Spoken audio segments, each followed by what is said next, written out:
to left in his political journey. So interesting to watch this. He already says this is going to be punishment. So I think he anticipates what's around the bend here. The first prompt is Trump is an honest man. This is such a strange thing to have to think about and answer. I don't know how to answer this. And I have so many questions. How do you judge whether or not somebody is like holistically honest? You'd have to have lots of information about this person to judge whether or not their honesty outweighs their dishonesty. And I guess with that being said, I would say that I don't know. From what is portrayed in the public as far as honesty, I would lead more towards honest than dishonest, given that he was somebody that called out the media, told the American people like it was. He essentially said, I use tax loopholes. Every single rich person does. He is known for being somewhat crass in that respect, but also known for speaking truth to power, if that's what we want to call it. So I guess I'd walk forward in that regard, but with the caveat that I don't really know. And I don't know that any politicians are known for particularly being honest. Let's be so for real right now. Yeah, and it seems like one of those questions that does demand a little more nuance or a little bit more holistic a perspective, because we asked you guys, and it's about 50-50 in the chat whether you agree or disagree with this prompt. And I'm with you. There's a sense in which you're asking to make a character judgment that is very profound, and who are we to from the outside looking in. But then I guess in favor of his honesty, you could point to his very off the cuff rhetoric. He's not scripted. He tells it how it is. He calls it as he sees it. And that's something that would correspond to being more honest, especially compared to more scripted politicians. But against the honesty, you have things like cheating on your pregnant wife, which he's admitted to, or doing things that are sketchy with his taxes or whatever that may be. So I think you could call balls and strikes with any politician in this regard. Yeah. And it is a very difficult question to answer just in this binary. It depends on, I guess, what exactly you mean by that. Yeah, I want to know how he's going to impact my life. That's really what I get to at the end of the day. And we'll see what they get into as far as the personal stuff when it comes to his honesty. Will the agreeers please step forward? Fact-checking in this episode was powered by Ground News, a platform that helps you compare coverage across the political spectrum. Lady Maga, why don't you start us off? Trump is an honest man because he has stood up for the truth in this country and paid the price for it. He has been persecuted more than any other political figure in modern times. And if he wasn't telling the truth, I don't think he would stick by it. And also, all of the witch hunts haven't really found him caught as a liar, so to speak, yet. So I believe he's an honest man. And I mostly believe he honestly loves this country. That's the most important. Yeah, I agree. I think by virtue of how honest he is with his remarks and how off the cuff he is proof of how honest he really is. If perhaps he was more like Obama, someone willing to lie simply to get votes to kind of hide his perspectives, he might be a little more popular by some of the other folks here today. But because he's very honest, he says things like shithole country. He's impugned sometimes for that off-the-cuff honesty that I really respect, considering that we don't have a lot of honest politicians. Of course, I think that's a lot of his appeal, was that he sort of crashed into the political scene, which is so known for these buttoned up, not answering the question answers. And he sort of went straight for the jugular on a lot of people, said things that weren't seen as presidentially tactful. And people really saw something in that and thought, well, even if I disagree with what he's saying, or even if he's not formatting it in the best way, at least I feel as though he's being honest with me. But at the end of the day, it's the feeling. It's kind of hard to judge somebody on their honesty, for there's so many things that we do not know, and it would be hard to tell. But yeah, I can lean on their perspective in that I would walk forward on this prompt for a lot of the reasons that they're bringing up. From the persecution standpoint of saying, he's been so persecuted as an individual, you would naturally believe that a lot of that persecution wouldn't be happening if you were lying. If you chose to agree with the lie and go forward with the narrative, then maybe people wouldn't be attacking you so much. But again, that's all angling. You can position yourself in that light if you so want to as a politician. And that's the tough thing with American politics. Who is trustworthy? Who is honest? Do you guys have answers for that? I don't know. It's a tough thing to follow, and it's a tough thing to figure out, because it seems like in order to even be in politics, you kind of have to lie and play the game. We can't forget about creative editing in today's society. Trump is a transactional man. He's from Queens, and if anybody knows people from Queens, People from Queens like to exaggerate because they were always against the Bronx or Brooklyn or Manhattan. So it's part of his personality. But what I really like about him is not only, you know, has he been wrong about certain things? Who isn't? Is he a perfect human being? Who is? But do I think he's out there intentionally lying to the American people? No, I do not. And I think Trump, if he were a liar, his life would actually be a lot easier because the press has come after him for things like using tax loopholes. And he'll come out and say, yeah, I use them. All rich people use them. You You're made the stupid law. if you don't use them. Why wouldn't I? And I think he's so unfiltered that he almost wouldn't have the ability to lie. That's just not his personality. And he actually gets attacked for being too honest and too glib, like you were saying. I would be a little bit careful on that last part. A shout out to Lauren Chen. We've also collabed together as well. You can check that out on her channel. But yeah, I think what's going to happen in the rebuttal here is a lot of people say don't confuse somebody who's like super crass and just throws thing out for somebody who's honest. You know, there can be a lot of crossover and divergence on that point. And the only real small thing that I might disagree with is that I wouldn't label anybody as being incapable of lying. It's just like a little tricky territory to be in, and we all do it to some extent. I don't know a person who hasn't lied, especially in the position of being a public figure and a politician. It almost comes with the territory a bit. Now, we can go back and forth as to how much he's lied, and I'm sure we'll get that when the disagreeers step forward. All right, let's bring in our disagreeers. Here comes the sun. I just can't agree. I mean, I think if Trump was an honest man, then he wouldn't be on trial right now for lying about having sex with a porn star. And He couldn't wait. He couldn't even wait to sit down before he started speaking. You can anticipate the sort of energy that's going to come from this young man right now. I felt that. He was not even in the seat before he says, I disagree. using his business records to cover it up so that his campaign supporters wouldn't find out. I think Okay, so anytime that MAGA places Trump up with Jesus, I mean, this happens all the that time. doesn't happen. That's a It lie. absolutely That's a does. lie. There was a segment in the Daily Show with I'm forgetting his name, Jordan Klepper. There was a segment in the Daily Show who's with Jordan Jordan Klepper Klepper? Who where they cares went what to a Jordan Trump Klepper rally. is? Let's let him Where they went to a finish. Trump rally. There was a segment where they went to a Trump rally and they asked supporters at the Trump rally, "Hey, does Trump remind you of Jesus?" And they were like, "Yeah, he's been so persecuted." Right, but what does that have to do with his honesty? You just brought up the if I can finish, you brought up the Stormy Daniels incident, which he is literally being sued for saying I didn't rape her. Right. He's being sued. No. Stormy Daniels is saying that he had sex with a Eugene porn Carroll, star. excuse me. Yeah, sorry. I'm talking about Stormy Daniels, the case going on in New York right now, where he's being sued because he covered up a $130,000 payment by falsifying his Allegedly. business. No, he did. Allegedly. He did. He 100%. Homeboy, let's breathe. Let's just all collect. You can breathe and we can get this out and be normal and rational. It's so interesting how, like in Jubilee debates, you sort of see they start and people are trying to be respectful and they come there with the intent of like, oh yeah, I'm gonna find middle ground. This is gonna be a good discussion. And maybe one person comes in and becomes the villain of the episode. With this one, it's like we are here to boom, boom, boom, boom, boom, boom, boom, all go at each other. And yeah, well, some big personalities so far. Did. Okay, and New York City changed the law, making a misdemeanor a felony to make it a criminal trial. Okay, but lying and having it be a misdemeanor is not Well, any and different again, than he lying and says having that it be he a didn't felony. have sex with her. Yeah, He but said he didn't. He still Tim, made the were payment you to her, there? and he falsified. Well, I don't know if he had sex with her or not. It doesn't matter if he had sex with her. I don't think a payments, and it porn star wasn't is a celebrity, with all due respect. Well, you know, with all due respect, you're 2.5 hours late, so I really don't care what you have to say. Okay. Your time's obviously a lot more. And A lot more. You know what? I left my son's enabling. birthday party an hour before he turned 9 just to be here because I You didn't know it was going to be his birthday? No, I did know it was going to be. Okay, we'll get back on I do Todd. want to keep. I 11. want to like keep the that's focus very on the focus on the prompt. So if Or I can fire- ask this young fire it man, off because he seems to bring up these trials a lot. So can I ask you, Yeah.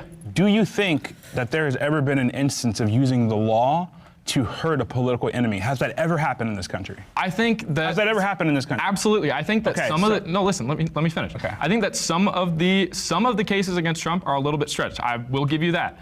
But at the same time, Trump did falsify these business records, and we've known about it for the past 5 years. It hasn't been brought to court because he was president, but as soon as he wasn't president, they brought it to court. There was $130,000 that he falsified as a business expense. So if you're going to say that he was being honest about that, he wasn't being honest. It doesn't matter whether it's a misdemeanor And yet or they're felony, charging it's it with still a a lie. campaign. Yeah, and then it just becomes how much dishonesty is okay, and at what point do you draw the line as to whether or not somebody can run for president? And some people are going to say that's too much dishonesty for me. Some others are going to say that's okay. Some people are not even going to agree that that's the fact of the matter and that maybe he didn't have a hand in it or somebody else did it and it just got his sign off under his business. There's going to be so many back and forth things about this. At the end of the day, I'll be honest, at least from my perspective on this, I don't care all that much. I care what you're going to do for the country and whether or not it's going to put me in a better position as an American and whether or not it's going to put the people in my community in a better position as an American. So when I'm headed to the ballot box and I'm looking at Trump versus Biden, I have a feeling who's going to do better for my country and who I'm going to go for in that regard. Now, they disagree on that, and that is totally okay for you to disagree on it, but we can critique each other and hopefully have a fruitful conversation about it. This is just like, he did this, well, they did that, well, he did this, well, they did that, and it's just going to continue over and over. And this is a prime example of just strong infighting that we see within both parties in our political system. And I think it points to the fact that like the two-party system is not the most reliable thing that we have going on, or at least our tribalistic interpretation of it is not the best thing for us right now, because it's just not conducive to real, respectful discussions, and it doesn't feel like we're getting anywhere. It's just like, here's the information that I have, well, here's the other information that I have, and nobody's finding middle ground. Wink, wink. Right. So let's say I give you this one instance of dishonesty. But it wasn't How does one. that Look prove about that in its Jenny totality, Carroll. President Trump is more dishonest, I challenge especially you. versus other politicians? RC. Right? Why wouldn't you want to? You're giving me one example. Hold on. I Why just wouldn't gave you you want to another be one. honest about your business dealings, though? just Isn't one. that literally one of the most founding marks of American? Again, Well, the charge we is can a lie. debate the intricacies of this trial, which is One of the most founding marks of Americanism? I don't get that, but he didn't get to clarify on that topic. I'm sorry. literally being legislated right now in court. So I would argue but that I'm saying, his let's say entire you're right. rhetoric is a lie. He's campaigning in 2024 on the fact that he won the 2020 election. He did not win the 2020 election. How he many is presidents- 0 for 60 in court cases. Well, let's how not even many- forget the He is entire if you tagline of put a Make batter America up- Great Again. How many America was presidents already have great. been elected? Not how many bellwether counties do they have to win to become It president? doesn't matter. No, There it has does not been matter. a single proven Historically- case of fraud. All right. There has not been a single. I want to just pull him. Okay. I mean, we didn't really get anywhere here. I'm sure they're going to get to election rigging and fraud and all this different stuff and talk about the 2020 election. But yeah, no, I wish we got a little further in this one than we actually did. I just don't know what to say about this, about honesty versus dishonesty, given the state of our political system. And it feels like the very foundation of that lies in dishonesty at this moment in time. So I just don't know where to go on that topic. Yeah, it's like if you're going to argue that honesty is a prerequisite for being president or representing the American people, like I agree with that in principle, but that's simply not the reality that we live in or have lived in for some time. And I don't know how far back you'd have to go to say it. I'd say certainly there was people's brains broke in 2016 when Trump was nominated and a lot of lines were crossed. And I think with the reality of the political landscape that we're living in now is this reality where the gloves have come off, where everyone's willing to violate first principles in order to advance their side. Because if you're coming at it from the left and you're anti-Trump, then nothing is going too far to prevent Trump from getting power. And if you're on the right, well, you've already been wronged. So now I've got to fight back, and it's okay to fight fire with fire and violate first principles in order to fight the people who are violating first principles, or at least maybe that's how you rationalize it. And it's just this ugly political landscape that is not a fun place to occupy. And to your point a minute ago, it doesn't really facilitate good faith discussion. It doesn't let us debate issues on the merits. And that is really the function of free speech. It's a function of a representative democracy where you're supposed to be advocating your own interests and voting for people who represent you, who use their words to say, this is what I believe in, and here's what I'm going to support. And you can cast your vote for those people, and they can debate the best ideas in this forum that is the Senate and Congress. And and the House of Representatives, and those things just don't happen. There's so much corruption when you get to that stage, and the nature of our discourse is such a mess. The media landscape, everything just feels, it's hard not to be black-pilled when you look at everything, and it makes a discussion like this just feel so like we're not even getting off the ground here. It's not achieving anything, and I don't know. Not to be a bad news Betty on any of this, but that's literally where my mind goes when I'm listening to all this. Yeah, not to mention like the weaponization of the judicial system. Like we keep bringing up everything that's happening in the court system, but it's like I have so much of a lack of trust in the court system with all that's happened, and or the lack thereof of what's happened in many criminal cases, where it's just like I don't even know how valid this is to go back and forth on, but we must continue. Some voices who haven't spoke yet. Sorry, what's your name? Travis. Travis, you were trying to get in here? The issue that I personally take with the honesty of Trump is that the entire tagline of Make America Great Again is inherently dishonest because America was already great. Sure, we've got a lot of issues that are going on in the country. We've got racial division, we've got political division. Even the factionalism between the political sides are an issue. But that doesn't mean that America isn't already inherently great. We've got so many great policies that are in place. It's just an argument of semantics, and also a very subjective argument to say America was already great, so that makes his statement inherently dishonest. How do you judge greatness? What's your metric for figuring that out? Had he said make America greater, would that have made you upset and say that that's an inherently dishonest statement? It's just a semantics argument. That's not valid at all. The American dream is still alive, I believe, personally. Can I ask, did you take that directly from Elizabeth Warren or Hillary? Neither. Oh, I've heard them say that many times. I was just curious. Oh, Well, it doesn't make it any... I know the gays are good at shade and everything, but you, that would not work on me. The amount of shadiness, I'm sorry. I'm like one that I will not tolerate disrespect in that way. We're here to have a civil discussion. If you're going to try to shade me, especially to my face, we'd have a problem. Now, I disagreed with the guy's argument, but still, let's cool it on the shade.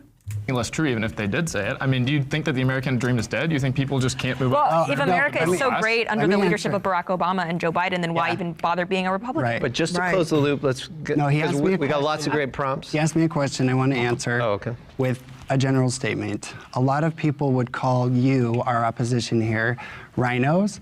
I will not use that word. I consider you Democrats. And what does rhino mean? Republican in name only. I consider you a Democrat as well as you. Yeah. And then let's I just can't. I don't understand how you can say that. I have conservative values. I have conservative values on abortion. I have conservative values on education. I just don't like a cult leader leading our cause. Can I ask you, will you be? Oh, it's just so many extremes back and forth and back and forth. That person, what they just said, if I consider you a Democrat, is wrong. You can register to a party and vote the other way because you're living in a time where you just don't agree with the candidate that's meant to represent your party, and that would still make you Republican. It's also wrong that he's referring to Donald Trump as some sort of cult leader. This is too much. Will you be voting for Biden or Trump, or are you sitting out? I will be voting for Biden because I don't. So want Thank you. How are you a Democrat if you vote for a Democrat? Because I don't want someone in power that's going to not want to leave. I don't want someone. Oh my God! Like you are not a Republican. At the end of 4 years, freaking way. We had gotten to a point where, let's say there is an instance where Trump it's proven that he was dishonest about something. Are you willing to look past that? You were trying to make that point. Well, the point I had made, and I didn't get an answer from either of these folks, which is, comparatively, is Trump more honest than other politicians? And we've given examples of how he is and how that has actually led to persecution from him. In fact, you're only kind of proving this. You agree that lawfare exists, but for some reason you don't think it's applicable in this criminal trial. So my question is, do you think he's comparatively honest based upon the fact that he's off the cuff and very authentic? So first of all, would you give me that? Just because all of the trials aren't the best cases doesn't mean that some of the trials aren't great cases. Like, for example, he kept files at Mar-a-Lago for 6 months with warnings from the FBI and CIA, and So did he Biden, had the though. chance to give them back, and he didn't. And so now he's on trial for it. That's a clear crime. The same thing with Stormy Daniels. That's a clear crime. So, like, Pause. Joe Biden had classified documents. I'm sure if we looked through and investigated other presidents, we'd probably find that they have classified documents as well. Now, the argument would be made that Trump didn't immediately hand them over, and Biden had, his lawyers do everything and say, oh, he has classified documents as well. Here they are, here they are. then you're still looking at an issue there. So, I mean, the thing is that we just must hold everybody to the same standard if we're going to set the standard in this case. And if you're not only setting the standard in the case of Donald Trump, but changing the standards in order to really like hammer the nail into the coffin, it's pointing to a bit of trouble. And the trouble might be from the root cause of him being a little bit more honest and a little bit more speak to power than other candidates have been in the past. And that's not to say he is a wholly honest man, because that's not what I'm saying whatsoever. But something's afoot. I think that him being honest about certain things is okay. But if you're not honest about the big stuff, if you're not honest about that Americans can trust our elections. You think Biden's more honest? I think on the issues that matter, he might be than Trump. Because I bring up classified files. Biden has mishandled classified files as well. I don't see how you can. But he didn't willfully do that. And he gave them back when the FBI asked him. Okay, let's reset, because we're gonna get to all the good stuff again. So let's reset next prompt. Hey there, how did that conversation make you feel? Do political debates make you feel anxious? I feel you. You guys feeling anxious right now? How are you feeling? I would normally skip this. This ad is making me feel anxious. Yeah, I know. This is like Uncanny Valley. On that. Look, if we're gonna get through this political season or even this video, I have something that can ease those anxious thoughts. Have you heard of Skylight? Well, Skylight is a totally free app with. Have you heard of Xanax? Have you heard of Zoloft? Hundreds of relaxing spiritual exercises, including this one. Try following along. I can thrive in uncertain times. I'm able to stay politically informed in a balanced and peaceful way. Please, if you have to do these affirmations in the mirror, just stay out of political debate for a little while. Just like if you, what? Even though I may disagree with others, I can treat them with kindness and love. I am a divine creation with my own thoughts and opinions. Okay, I gotta skip this. I don't know what is going to tailor your face. Jubilee, what is this ad? What is the shakiness on the camera too? So strange. Well, now that you asked me, I am fucking anxious. What the hell is this? Okay, we're gonna skip to the next prompt. Sorry guys, I just had to see what was going on there. Let's get back to the video. Yes, please. Anti-Trump Republicans are Democrats in disguise. Will the agreeers please step forward? Anti-Trump Republicans are Democrats in disguise. I would not walk forward for that.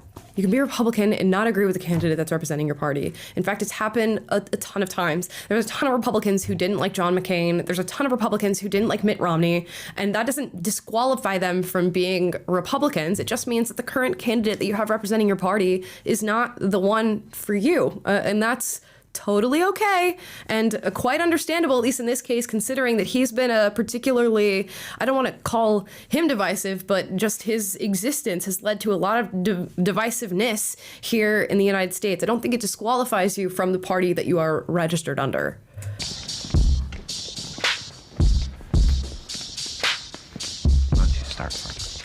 So I think conceptually it's perfectly possible to be a Republican and say, you know what, I don't think Trump is the best option. I would rather someone like Ron DeSantis. And I know a lot of friends who are hardcore conservatives. They would rather DeSantis for X, Y, or Z reasons. That's totally legitimate. But at the end of the day, they're still Republicans. They're still conservative. So they're going to vote for the person on the ballot who best represents conservative values. That is Donald Trump. I don't care what kind of personal issues you have with him. You don't think he's the most honest, whatever. You don't like his business dealings. You can't tell me, though, that you honestly believe that Joe Biden is going to pursue a more conservative right-wing agenda than Donald Trump. There's no justification for that. And so, you know, anti-Trump, yeah, not necessarily. Maybe there's one or two people who describe themselves that way, but they're still a Republican. But it seems like when push comes to shove, 99% of the time, when there is someone who says, I'm a Republican, but I just don't like Trump, they also end up saying, and I will, in fact, be voting for Joe Biden. Mitt Romney said that. Mm-hmm. Well, I mean, I don't know what you say to that, really, because like there is this sort of messaging that voting is your civic duty. So if voting is your civic duty and that's what you are convinced of and that's a value of yours, but you also don't appreciate the candidate who's meant to represent your side, so you vote the other way, does that automatically disqualify you as being Republican? Maybe in her opinion it does, but I don't know that in actual practice it disqualifies you from your party. You know what I mean? Yeah, and I mean, this whole prompt is strange to me because the whole idea of gatekeeping who's a true Republican, I feel like with each new president, the party takes on the shape of that president, and it's less about like whether or not you identify as a Republican and what does being a Republican even mean? What does being a conservative even mean? We talk about labels a lot on this channel, and I just feel like the gatekeeping over who gets to be really considered a Republican if you don't really vote for the candidate or if you vote third party or anything like that, just to me is basically a moot thing, because based on whoever the next presidential nominee is, the Republican Party is going to take shape around that. And I don't know, it's just, I don't understand the fighting to be able to say I am a true Republican or not. Like, why are we even concerned about this at all? Exactly. And we did get a $50 super chat from LA Native. We read those immediately. It says Marie Antoinette is sassy because no one else came in costume, referring to Lady MAGA in the drag costume, which I'm sure we'll get to know more about this individual, this guy, and why he's dressed in this manner. So we'll wait out. Yeah, go ahead, my dear. Well, and again, we've seen it with Liz Cheney and many others, and I think we have a problem with the uniparty in this country right now. When you look what do you mean by that, uniparty? What I mean by that I think that there's a lot of politicians that are funded by corporations and lobbyists, and they don't care about the voice of the people. What they care about is where the money's coming from. That's what I mean by uniparty.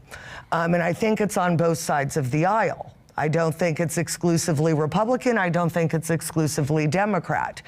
The problem I have is when we see our country right now, we've got 18 million people that have crossed our border illegally.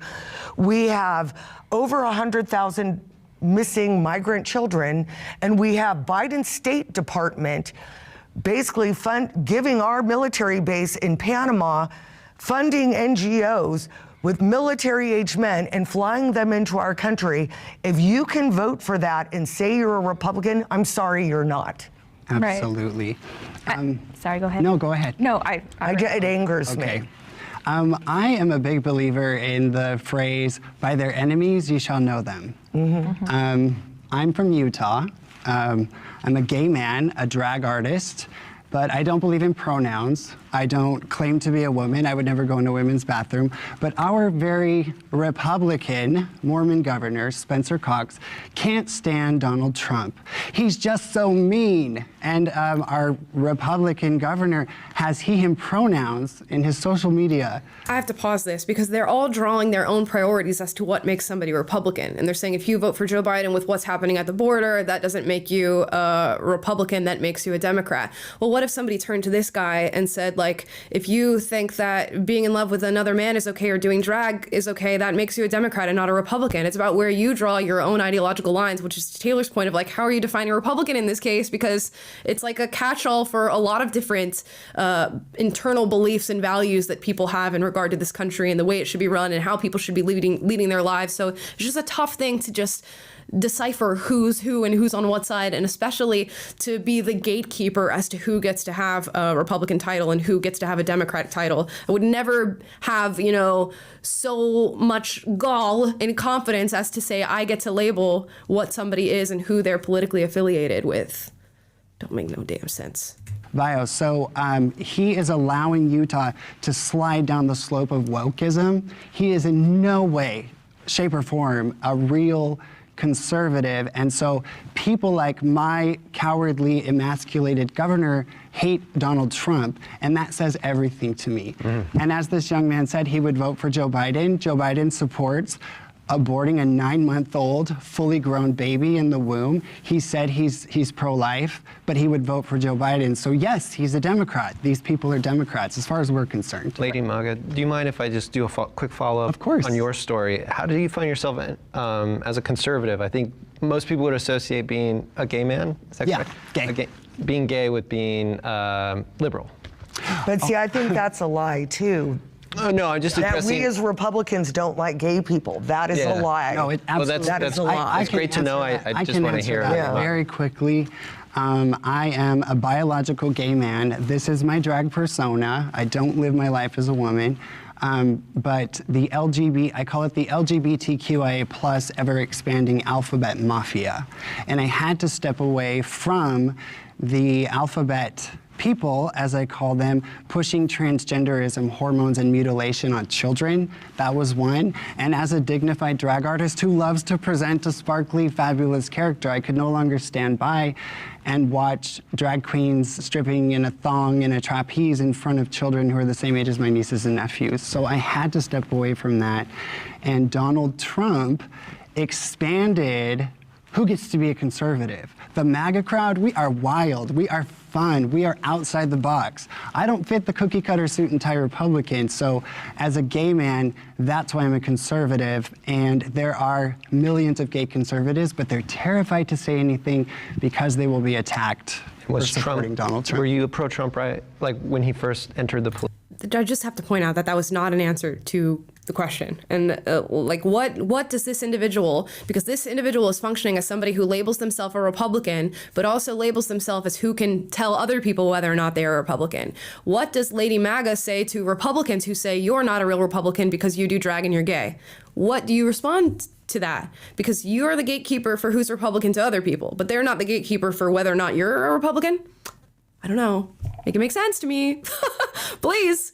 It doesn't make sense. And your goal should be to build this broad coalition as possible. And because ultimately what matters and what impacts our lives and what determines whether we have 10, 15, 18 million people coming across the border and 100,000 vulnerable children and wars popping up all over the world and economic devastation and unsafe streets and all these things. What really matters is who ends up coming to power in this country. And by infighting amongst ourselves over who gets to bear the label of real Republican, you are making the coalition smaller, you're making the segmentation greater, and you are increasing the probability that your opponents will have the upper hand in political battles because you are shifting the narrative to being about the actual issues that we're facing and instead shifting it to who is a true Republican or who is a true conservative. And again, it's just not a fruitful point of discussion. For me, the only incentive to register as Republican or be involved in party politics at all is so that you can have a say in primaries. So you have a say in who is selected as a candidate. But beyond that, I don't understand. I think it's sort of a relic of the past at this point, and it doesn't seem to be something that is improving the political landscape and our political process right now. All the partisanship is an obstacle to people who share ideas in common and share values in common, being able to form broad coalition around those shared ideas and vote for the things together that they all can agree is the thing they want. And so the gatekeeping around who's a true Republican is an obstacle to that goal rather than something that is helping anything, in my opinion. 100%. Political scene. You know, I voted for him with my eyes closed. I was like, Hillary or Donald Trump? This is a gamble, but obvious I couldn't vote for Hillary. So I voted for Donald Trump, and then I watched him very closely. I'm not a celebrity worshiper. He's not a superstar. I'm not in a cult for Donald Trump. I scrutinize every single thing he does because that's my job as an American, is to scrutinize anyone who has a leadership position that involves my life. So he won me over, and I know I'm talking too much, but the day he really, really won me over is when he called Haiti an SHIT hole. And I'll explain why. I lived overseas for 10 years of my life, working in the humanitarian realm. I spent years in Africa. Haiti is very similar to Africa. Children don't have their rights. Women can get raped with no protection from the police. So by calling a spade and using that phrase, I realized this guy gets it. He's not like Barack Hussein Obama, who's a cultural relativist who pretends that Haiti is the equal of America and our way of life. So as off-color as the comment was, a little bell went off in my head like, this guy is not a polished teleprompter politician like Mitt Romney. So I mean, I get it, but like, what a strange moment to have that be the moment that you realize that, wow, I also think Haiti is a shithole country. This is great. What a great guy. Very interesting anecdote. He won me over. Many other reasons too, but that was an important moment. Thank you for sharing your backstory. Sorry, could I just expand upon that? I think Donald Trump has won over a lot of people, and if you're anti-Trump in 2016, you don't want to vote for him, I could understand that more. But after seeing everything Donald Trump has done in office to advance the conservative cause, whether that's appointing the judges, easing the tax burden on Americans, trying to do something about the ridiculous immigration system, you name it, he has a proven track record of conservative government, maybe not as conservative as I would like, but it's still something. And so at this point, for people to still be no, I would rather Joe Biden, there's no excuse other than you're a Democrat. Let's bring in our... Interesting. There's no excuse other than you're a Democrat. Could it be the media's fault? Could it be a lack of proper information? Could it be censorship on behalf of big tech and not being privy to a lot of the actual factual information in these cases and not getting the full story as to what Trump actually achieved for this country? There's no other explanation other than they're a Democrat. I think there's more to be explained, especially with the amount of institutional problems we have in this country, specifically in regard to the stories that people hear and the information that they're privy to when it comes to certain candidates. And, if we can argue that a lot of the stuff in regard to Biden and maybe like the Hunter Biden laptop, these things are suppressed, then maybe good news about the Trump administration was suppressed as well. And that doesn't make people Democrats, maybe just makes them a little bit less informed, or even with their information, they still chose to make a different decision. Yeah, maybe, I'm not going to say I totally take your point, but I would say maybe that she's holding voters to the standard of, if you are going to bear the responsibility of taking on the vote, then you have to use your agency to inform yourself as well as you can. And if you are claiming to be of the side that supports or is against abortion or supports, conservative principles, and then you vote against those principles explicitly, then you're acting as a Democrat. So I guess I can see what she's saying in that regard, but I do agree that it's a very broad statement to say, like, you're a Democrat unless you vote a certain way 100% of the time. I just would say that, people do have agency, and with that great power comes great responsibility, as Uncle Ben told us. Right. Like there's going to be a lot of people who are registered Republican who are going to want to vote for somebody like RFK. I mean, like, what does it make them at that point? Are they now like, you're not a Republican anymore, you're an independent? Yeah. I don't know. And it just goes to show, I think, like, the nature of these conversations, I think, just underscores the fact that where we're at with the two-party system is not sufficient for the realm of political thought and the vastness of political thought that we currently have now, and all the different issues that one is thinking about when headed to the ballot box. You have a lot of single issue voters too, where it's like, okay, then what side are you on at that point if you are a single issue voter? It's just a tough thing to decipher. But to your point, I do get what she's saying when she says, functionally you're a Democrat to me. Disagreeers.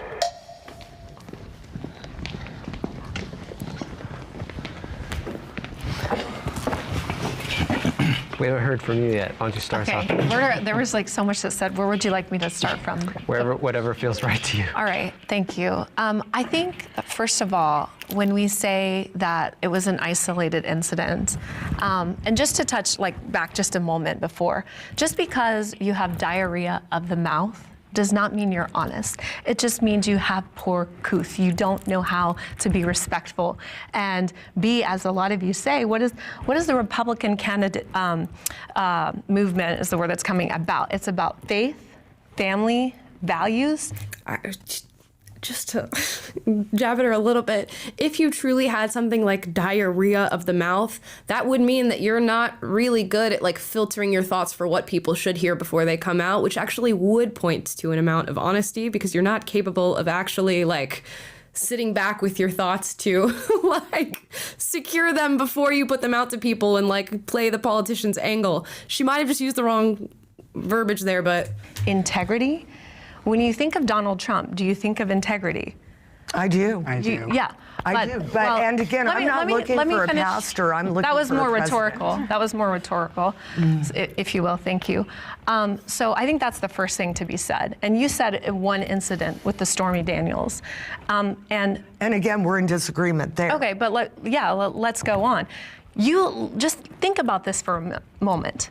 The likelihood of these two women being in the same room, a writer and a porn star, barely a celebrity, D-list celebrity, right? Even if she was an amazing producer and writer of porn films, okay? She is still the very bottom D-list celebrity, and this woman who never would have crossed paths under any circumstances. Where are these women? Where are you pulling that from? Where are you pulling from? Like, what does it matter, the status as a celebrity of the individual who's making the claim? And how do you know about the ins and outs of these two women's lives and whether or not they've met or who they've coordinated with or who they've spoken to? This is all just words just being thrown out. Meeting, by the way. Is she writing the porn scripts? No, we know that's not true. And they both have the same story. May I address the this? same story. Let me finish. You've been talking a lot. Let me finish, please. It's just not coincidence. You have to say there's a little bit of shred of truth there that two women from opposite walks of life would have the same narrative. It just doesn't make sense that that would be all lies. And so what? The fact that two people can put together a similar narrative is incapable. That never happens ever in regard to accusing somebody of a crime. Just in general, two people put together similar narratives and accusations against people. And in fact, it's a big problem that we have right now that has popped up with things like the Me Too and the Time's Up movement of people making false allegations and then other women hopping on, especially to people of status, and making very similar allegations to sort of jump on the bandwagon. And that's not to say that all women who make these claims are doing it. It's just to say we do definitely have an issue with that. So how could you not believe that two women could come forward with very similar narratives and still have false claims made? Oh, that's just the first thing, because you were saying, oh, it's only one incident. No, I never said that. Well, someone. But I said what you're saying is not true because it doesn't give the entire fact of the matter. First of all, you say that you should believe women. Does that mean that you also believe I never said that we should believe women. Well, Tara Reid, for instance, who was slammed and shamed for accusing Joe Biden and actually had the evidence to back it up. You're talking about Jean Carroll. I would challenge anybody in this room. $83 million. I would challenge let me finish what I'm saying now, please. I would challenge anybody in this room to go into a crowded department store and scream that you're being raped and see what happens. There were no witnesses. This woman went on CNN, said that she thought rape was sexy, and named her cat vagina. I think she's a nut job. As far as Stormy Daniels, she had to pay Trump's legal fees last time around. And let's not forget, her attorney that put her up to this is in jail. And to be clear, I don't believe these two incidents are just coincidences. I think they're both actively lying and politically motivated. So no, it's not a coincidence. You're giving little highlights of the story that suit you about Stormy. No, that's not true. That is true, sweetheart. No, it's not, and don't call me sweetheart. I can call you whatever I'd like. Okay. Let's just. Sorry, I'm just very annoyed that we all sat here. You keep going on and on. We're gonna have to completely look, irrelevant. Yeah, we're gonna have to. Clearly have a victim We're gonna have to keep moving forward. I haven't heard from you yet. Are we gonna? I know time's more valuable for you because you're okay. older. Okay. Okay, so the prompt. Don't, if you want to. What did she just say? I know time is more valuable to you because you're older? That's such a strange thing to say to somebody. For what reason? All of this back and forth and the sweetheart this and that, you're just not getting anywhere. And you know, it's so tough. If we're gonna go based off of like Stormy Daniels and Jean Carroll and all these different accusations or whatever, go and check the laundry list of accusations and claims made against other sitting presidents and other representatives and see how they were not treated in the same way as what's happened here with Donald Trump. And to the lady in the red jacket's point, go watch an interview with Jean Carroll. Like, go actually watch her speak about this story in the department store and see how much credibility you give that woman personally. Because when I watch that, nut job is not the word that I would use for her, but she's a little off her rocker. There's just some screws loose with that woman, and I don't know whether or not her story is valid. I can say that. There's no way for us to truly know, but you can get a vibe for where you're leaning in hearing her speak and in hearing it from her mouth. And that's all I can say about it. Again, it's just like, okay, at the end of the day, like, we're coming down to these two candidates. Who's going to do the best for my country?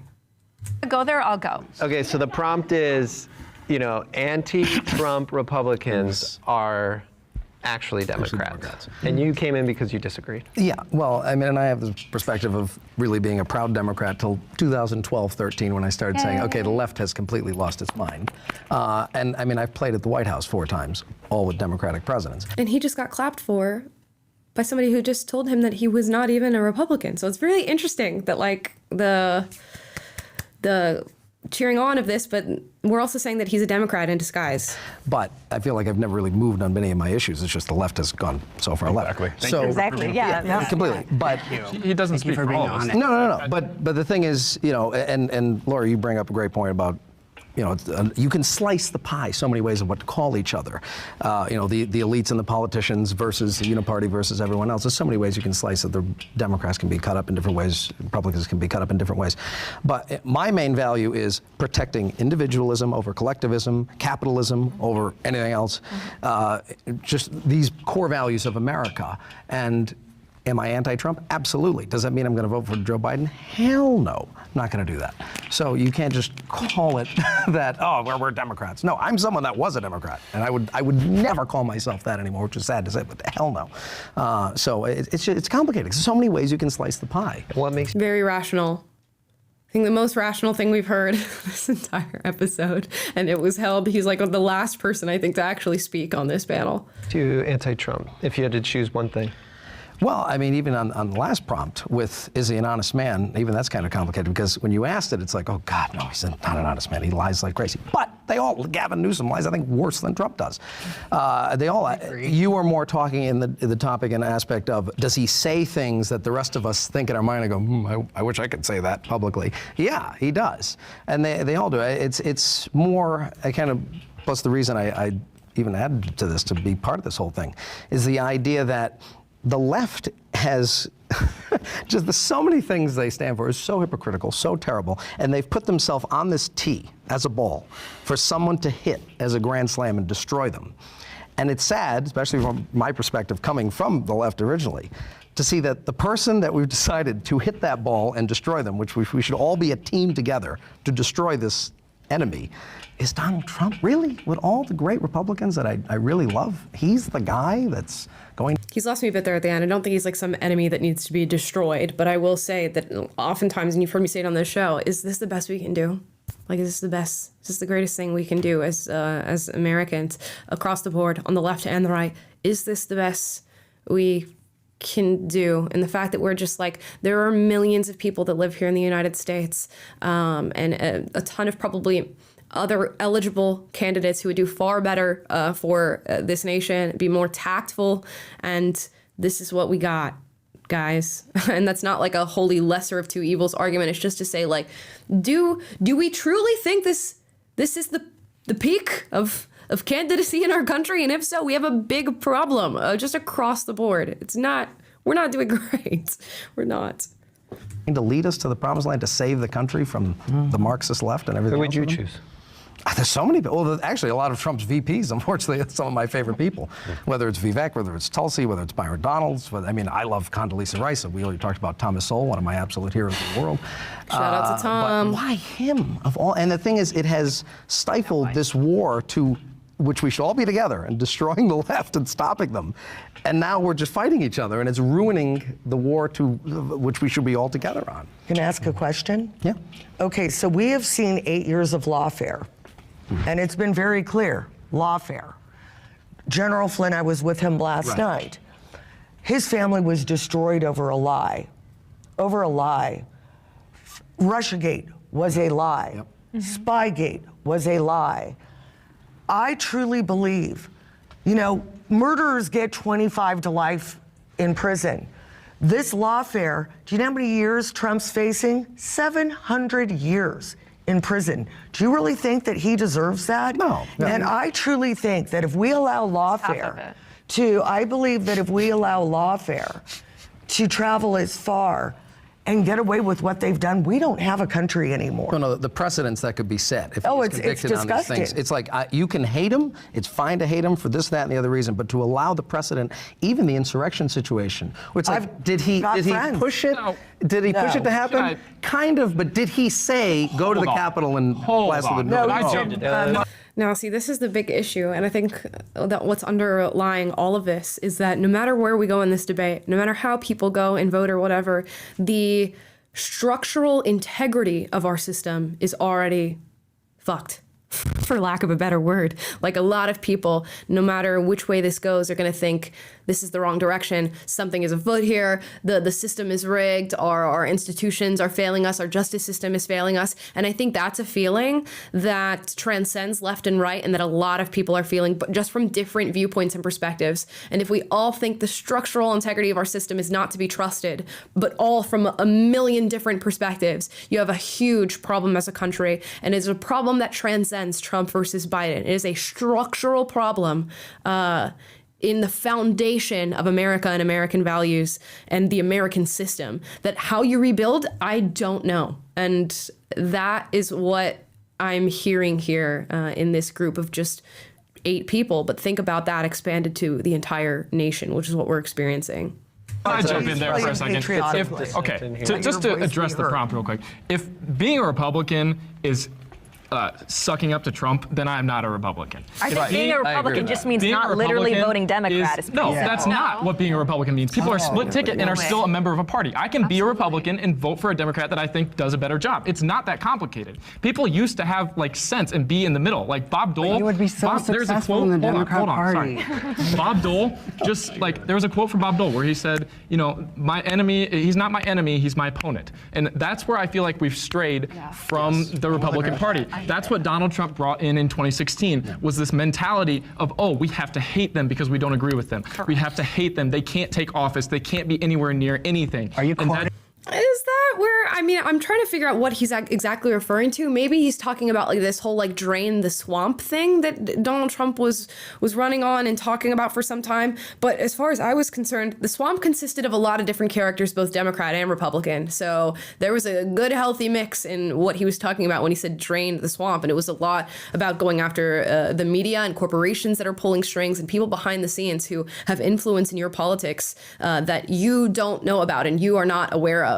So I don't know where that divisiveness is coming from. And with that being said, even if Trump was super divisive towards the other side and, guiding people to hate Democrats, have we seen the last 4 years of Joe Biden and the many speeches he's given where he refers to the MAGA Republicans as a threat to this nation that needs to be taken down, by any means necessary? We watched him stand on a red stage, just engulfed in red light, talking about Republicans and how demonizing Republicans and how they're going to ruin the country. So again, hold the same standard for the candidate that you say you're going to be voting for, and hopefully he's brought to task on that, because we all watched it. I mean, you can just Google any of Biden's speeches, and he is actively demonizing the other side politically. Yeah, it's really hard to take a guy seriously for calling out, when he's calling out this demonization of one side on the part of the other, and quoting Bob Dole saying, "You're not my enemy, you're my opponent," when it's clear he has allowed this TDS, Trump derangement syndrome, to color his whole view of politics to where he's taking these extreme anti-Trump positions, and in the meantime is willing to allow the country to be flooded with illegal immigration, have economic devastation, let our streets be unsafe, have all these wars going on, and vote for the person who is allowing those real world consequences to materialize and continue divisiveness. Just for what? And so if you were really interested in having a middle ground and being sensible, you wouldn't be on that side of extreme Trump derangement. You would be sounding more like the guy in the maroon shirt that we heard a minute ago, who's like, look, I used to be over here, now I'm over here. This is all kind of crazy to me. I'm not super pro-Trump, but we need to get this figured out because we need to live in a better country. We need to get on a better trajectory. And it seems like he's lost sight of that. And so it's just very ironic to hear this young man characterize everyone else as being divisive, or Trump only as being divisive. And while he's saying he's willing to vote for Biden and call anyone who supports Trump somebody who's, unthinkably bad, make it make sense. The math is not mathing. Him? What? He said we have to hate them. Are you quoting Donald J. Trump? He talks about Democrats as the enemy all the time. Look at He said fuck Joe Biden on his True Self. Do Democrats talk about Republicans as the enemy? Is that hate? Young man, do Democrats talk about Republicans as the enemy? I've been a Republican a lot longer than 2016. Absolutely. And I've definitely been hated longer by Donald Trump. But I think that Donald Trump has exacerbated the situation. So much so to the point where he thought that it was so much of a tragedy of of Republicans losing the 2020 election that he thought there's no way it could happen. There's no way, because Democrats are so bad that the only way that we lose is if it's rigged. So what he did is he built up the tension 7 months in advance. He was telling his supporters that the election was only going to be rigged if he lost. 7 months in April of 2020, 7 months in advance, he said it is rigged if I lose. And then in August, he said it again. It's not a rigged election. Let's dig into. Can I just? Yeah, we're going to dig into the election in a second. Can I add 20 seconds? No, you finish. Okay, I was just gonna say, sorry.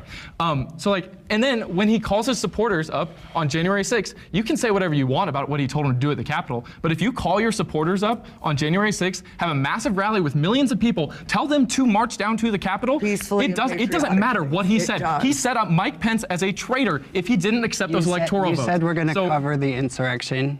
Okay. Oh my gosh, sorry. It does matter. It does matter what you say. In fact, that's like the whole idea of being capable of inciting an insurrection. It definitely matters what you say and how you say it.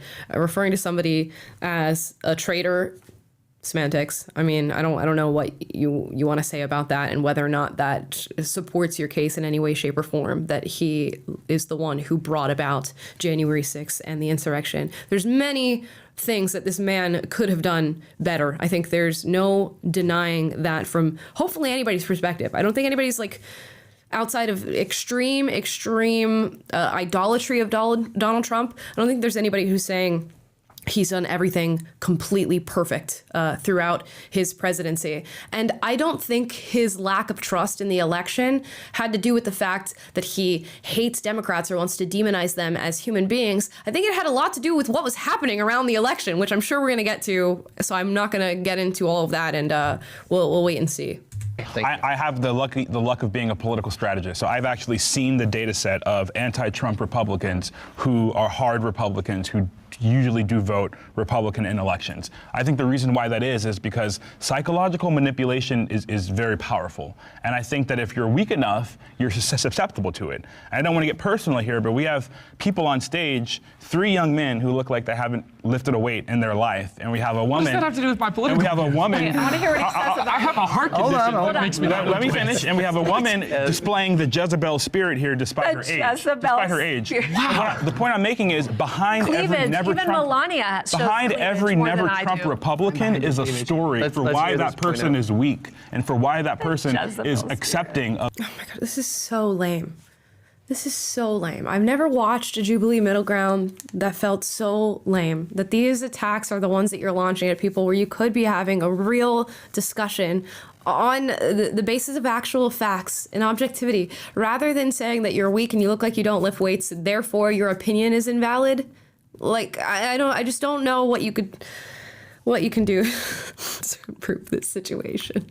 The psychological manipulations and warfare used by Democrats. This young man is a musician. He just probably doesn't want to hurt his liberal friends and ruin his positionality. This young man is so whitewashed, he doesn't even know how to be black anymore. So you think that because we're if you want to go there about... And then she was just racist. She just said, you're so whitewashed that you don't even know how to be black anymore, which is hilarious, you know, in this whole sequence of events with the election and Joe Biden versus Trump and all these different things. So many people have thrown out these ideas that, you know, Joe Biden himself, if you don't vote for me, you ain't black. And, you know, he said that to Charlemagne the God, Chelsea Handler telling 50 Cent, if you go and vote for Donald Trump, I have to remind you how black you are. So for her to say that to him and say, you're so whitewashed that you don't even know that you're black, that is a crazy, crazy thing to say in this setting, on this topic.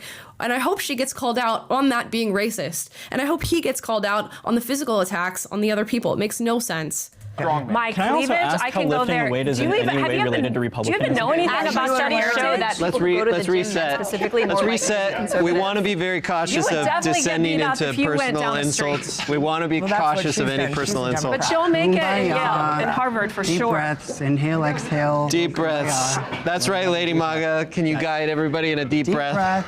Zen. We thought this would be a fun one. Oh my gosh, I totally did. Yeah. If my eyes were closed, you would be white. Where do they get their news? Because I'll hear. Dude, that's crazy. That's such a crazy. If my eyes were closed, you'd be white. I hope she gets called out on that. Because what? This is just, Speaking out of turn, I think she just got a little heated, but damn. Let's avoid personal attacks. Yeah, please don't speak about my cleavage. Melania shows more than I do. All right, the next prompt is the 20. Also, be so for real about the outfit. Every single Jubilee video she shows up to, it's the tits are out, okay? The rack is to be seen. I feel like I'm shopping in the kitchen section of IKEA. What do you mean? You know what you are displaying to people. Now, he shouldn't have called her a Jezebel, okay? But please. 2020 election was rigged. Will the agreeers please step forward?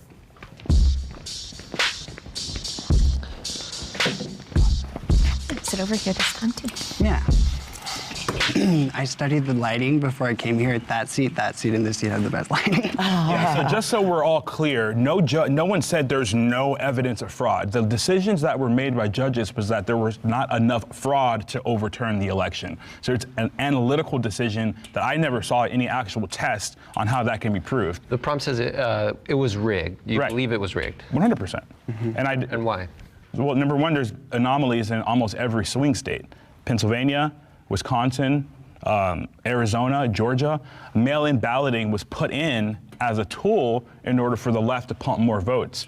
Republicans have been fighting against voter fraud and for election integrity for years. I guess some of these people, maybe 2020 was the first time they ever thought that an election could be rigged, but Republicans have been fighting against purging old inactive voter names off of rolls for a long time. President Trump, one of the first things he did was he tried to get secretaries of states to cooperate and submit data so they can prove the fraud was happening. And what happened? Democrat state secretary of states did not agree to comply. And uniparty Secretary of States also did the same thing. And just so I can be crystal clear, just because it's a very technical thing, you're saying there were anomalies, you don't believe they were rigorously investigated? I believe that they were all swept under the rug, and we can get into every individual situation, such as what happened in Maricopa County, what happened in Fulton County in Georgia, but those intricacies might get extrapolated when these jokesters come up here, but I think that the proof is in the pudding. The election was rigged. Well, and the thing that I saw as well, when these cases went to court, most of them were dismissed upon standing. The evidence was never heard. And that's something that they don't tell you. Another thing, it was almost like death by 1,000 cuts. We had COVID. Mass mail-in voting is not safe or secure. There's no chain of custody. I do not believe that Joe Biden got more votes than Barack Obama. I just don't. Donald Trump got the most votes of any former president in history, and yet we had the machines shut down at night. I saw ballots pulled from under a table. I saw a woman scan them again and again and again. I watched the hearing when Where'd you see those? Where'd I see that? Yeah, just. I saw it when they were having the hearings in the beginning when they were presenting the cases. Gotcha. It's so tough to be able to tell. Like, I think we all definitely saw like some weird things going on during the election, like ballots being thrown out, not allowing like the poll watchers in certain locations. That was video. I think that a lot of us saw dead people voting, which was something that happened, not to mention all of the different big tech censorship of certain stories that would have swayed people's opinions and changed how they voted on the matter. So these all come into effect. Is that enough to change as many votes to rig an election? I don't know. And that's where I stand on that. I can't like come forward and say 100% I believe everything was rigged, but I can definitely say I lost a lot of trust in our election system, seeing the things that I saw and just seeing how this has all gone down. And that's the bigger story to me, like I said before, is the institutional degradation that we're witnessing happening and just the lack of trust across the board on this issue. I also saw, I lost my train of thought. Sorry. It's okay. But I just think, we had the Zuckerbucks, we had it wasn't just one thing, it was multiple things coming together. I would love to see California get rid of mass mail-in voting. I'm fine with absentee ballots. My son is a Marine. And when I ran for office, he had just gotten out of boot camp. And after he got out of boot camp, he came home for 2 weeks before being shipped to Pensacola, voted by mail, We tracked his ballot, he never got there. It never got there. So if my own child, when I was a candidate, his vote didn't get there, why should I believe that doesn't happen a lot?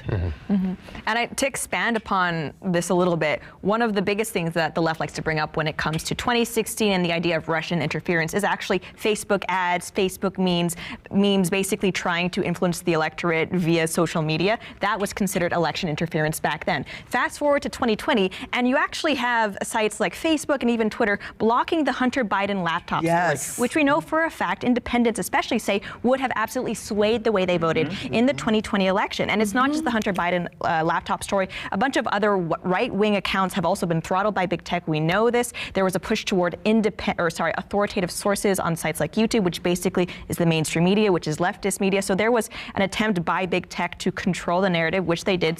That's the biggest point for me. And Vivek did a lot of speaking out on that subject every time he was asked about the election and whether or not it was rigged. If big tech is exercising its power in this way and suppressing stories at the request of government agencies, no less, that's a huge deal. If you don't have access to truthful information that could change the way that you vote at the ballot box, what does that mean about an election? Like, what does that insinuate to you? It insinuates that it's rigged in some sense. And that's not to argue that it's rigged enough to sway an entire election, but if it's swaying votes, it's swaying something. So that's something to be talked about. And the fact that you make that point and people call you an election denier is just nuts.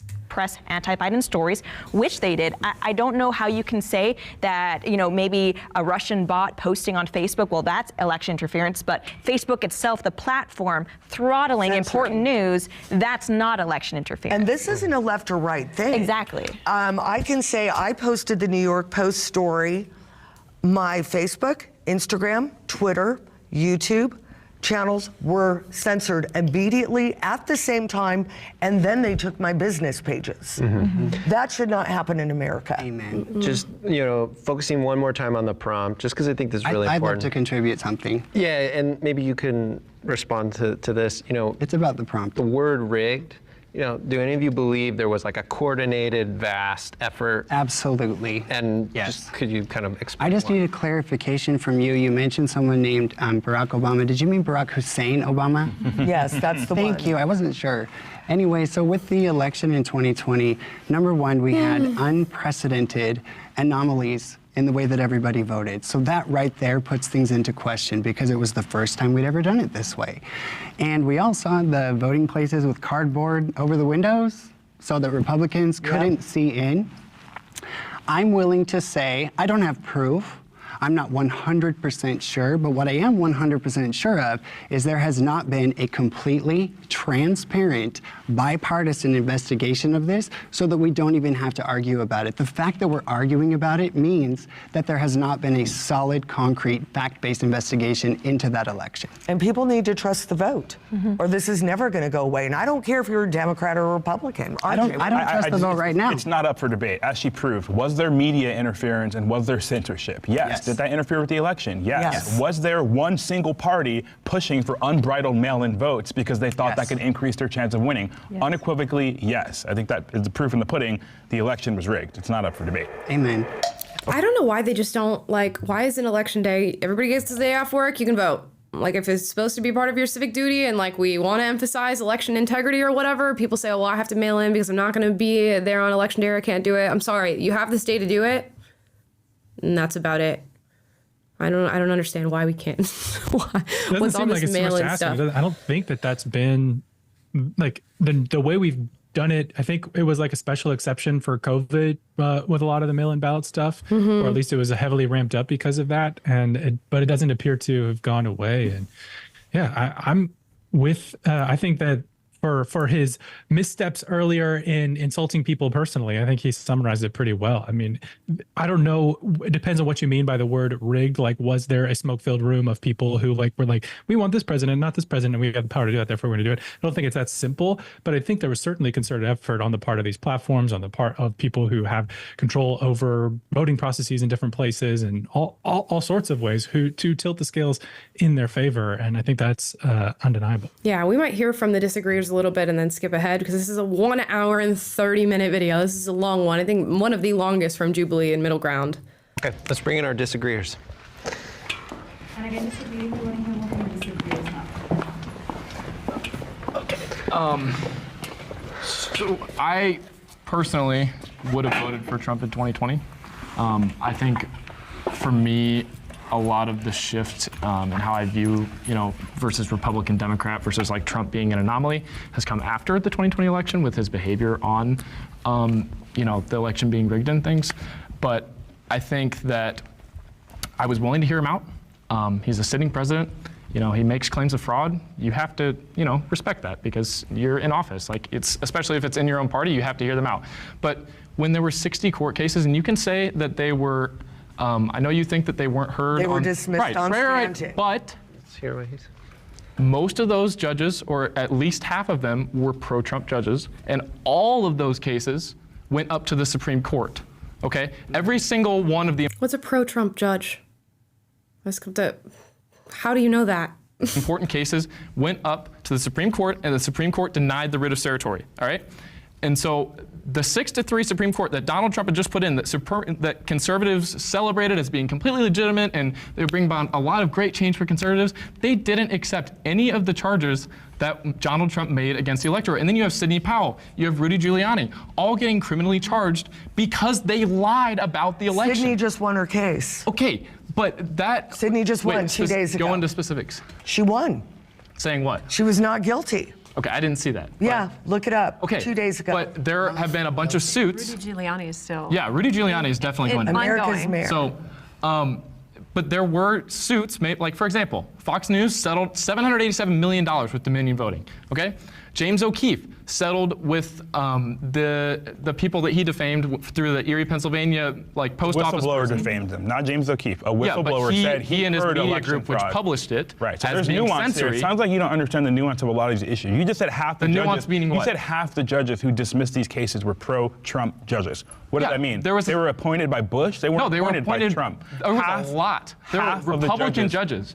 Right? What So are, they are were you saying? appointed by Trump. Are you saying Yeah, there's where like are you this getting massive scheme among the judges? The judges got together beforehand and they were like, oh, like you know what? We actually all hate Donald Trump. I do believe they all hate Donald Trump. You think all of them got together? You're saying I think you also believe. where they Fact check, half of the dismissals were not judges that were appointed by Trump. That's No, just not factual. appointed You're by saying his information is wrong. What information do you He just feel said is that half of the judges that dismissed the cases were pro-Trump judges. And meaning what? Pro-Trump, What does as that meaning mean? some of them were even appointed by Trump.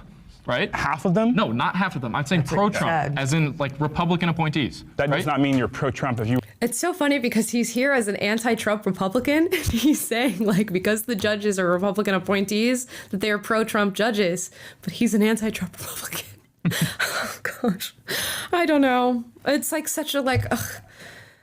We could go back and forth on this probably all day, and I'm gonna be so for real. I don't care.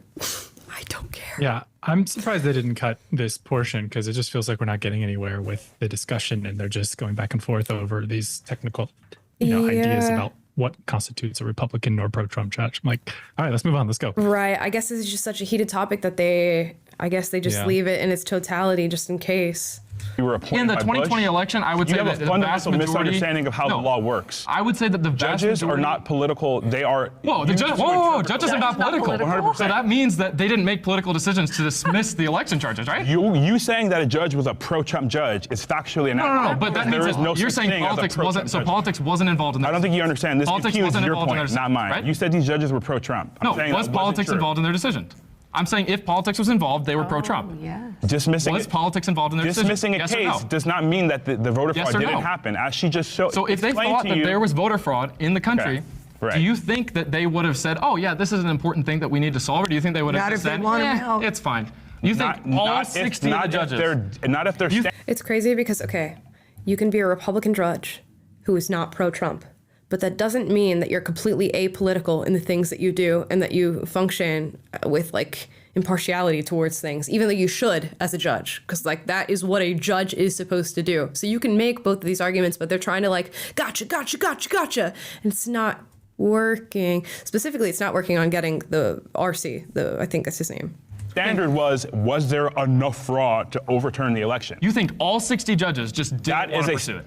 I'm explaining to you. I think the most important thing to remember here is we need to focus on joy, like the joy you felt when Joe Biden won. That is not joy that I felt, actually. I hate it. Lady Maga's always. I was rooting for Trump to win. I haven't heard anyone challenge whether or not censorship was a problem. I will grant you that censorship was a problem, but censorship is a problem on all sides. I feel like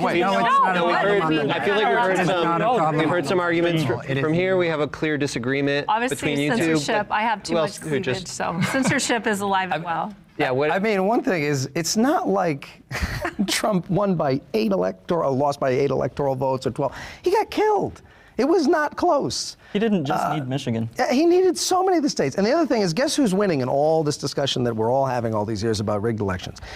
I have a friend that was in the CIA until 2022 that mostly dealt with Russia. And they said, Corey, they don't really care so much who's president. All they care about is the American people losing faith in their elections. That's what they want, and that's what's happening. And so we're losing, all of us are losing. The fact that other could be China, all of them love that our institution of we're trusting our elections is getting destroyed. And the other thing is, no matter who wins in November, the other side is going to say the other side stole it, and the country is going to end. It's over. The country ends if Biden wins, or the country ends if Trump wins. We're in a really dangerous place regardless. The country's going to end is a very strong statement. I don't know about that last part, but no, I get what he's saying. It's all about like the broader claims that are being made and the broader mistrust in the institution. But that is the fault of the institution. Like if you cannot build something that is trustworthy and quell the unrest amongst like not just a small group of people, but a large group of people living within your country, there's something wrong. And the number one priority should be to work on that unrest. And if you are not fully and properly investigating these things to do that, then that's a failure. And unfortunately, the failure has led us to where we are now with how people feel about our elections on both sides. I want to make that clear. It's like so often like it's a right-wing issue. It's both sides, depending on how things go. There was a lot of people that said, you know, if Trump wins, he's not my president, and this is not the way it's supposed to go, and something happened here. So we often forget that and don't talk about that being the reality. Yeah, just one thought to add there. Like you mentioned, the institution is failing or has failed. And I can't help but agree. I was just in Washington, D.C. this past weekend visiting my brother and just driving around looking at, Capitol Hill and all the buildings and everything that's going on. I don't know if I was me projecting it, but it felt like an occupied sort of zone by like a hostile takeover. Like the people who are running that place don't love the values that make the institution, quote unquote, or the largest organization that exists on planet Earth, which is the U.S. government, that made it unique and worthwhile and beautiful and something good for the world and humanity, don't really embody those values. But I agree with you that it's also kind of that manifests itself on both sides, where the people who are entrusted with institutions don't live up to what they mean or don't prove themselves worthy of upholding those institutions as they had been handed on to you. And I feel like that's happening on both sides. As out of fear of the other side gaining power, we abandoned the first principles that helped build the institution to something that was unprecedented in human history, and to something that we all could cherish, and to something that protected our civil liberties and our rights, and brought about human flourishing that on an unprecedented scale in human history.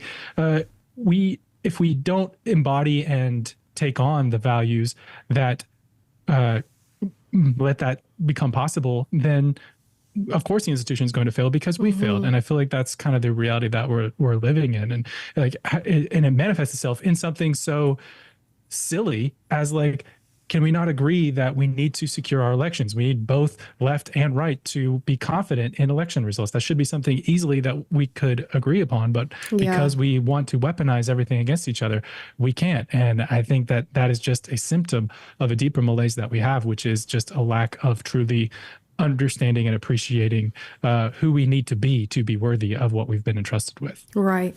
And, with that being said, we're going to skip out of this prompt. I'm so done hearing on it. We're going to skip the next prompt, too, which is Trump has ruined democracy. I think we know how most of the panelists feel about that one. We're going to move on to if Trump loses, January 6th will be repeated, and see what people have to say about this. This is why we don't get into, Trump stuff on this channel. We don't really get into Biden stuff too much, except when like major stories pop up, and we don't like tell you guys how to vote and go back and forth on this, because it's just like we can get this all day, every day from every corner of the streets. So we'll continue this and see where it goes. Oh, if it wants to start, there we go. Loads. Please, there we go. I want to hear Lady Maga finish the sentence, and then we're going to move to the I'm next. going to finish the sentence. The MAGA Trump supporting community is the most intelligent and diverse community I have ever known in my life. Thank you. Awesome. Great. All right, let's reset. No, we're going to reset. Our next prompt: if Trump loses, January 6th will be repeated. Can the agreeers please step forward? I have no idea. I would think not, considering that what happened in the wake of that and how it was used and weaponized, in my opinion, in many ways. Political prisoners and all this different stuff happened in the wake of January 6th. It was honestly the perfect cocktail of what a lot on the left needed to happen in order to demonize Republicans further.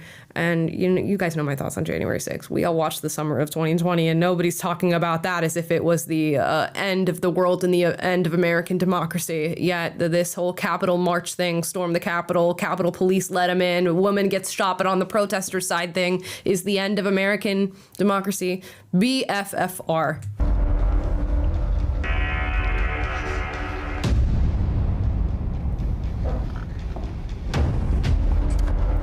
Come over to your side for once. Why'd you hesitate?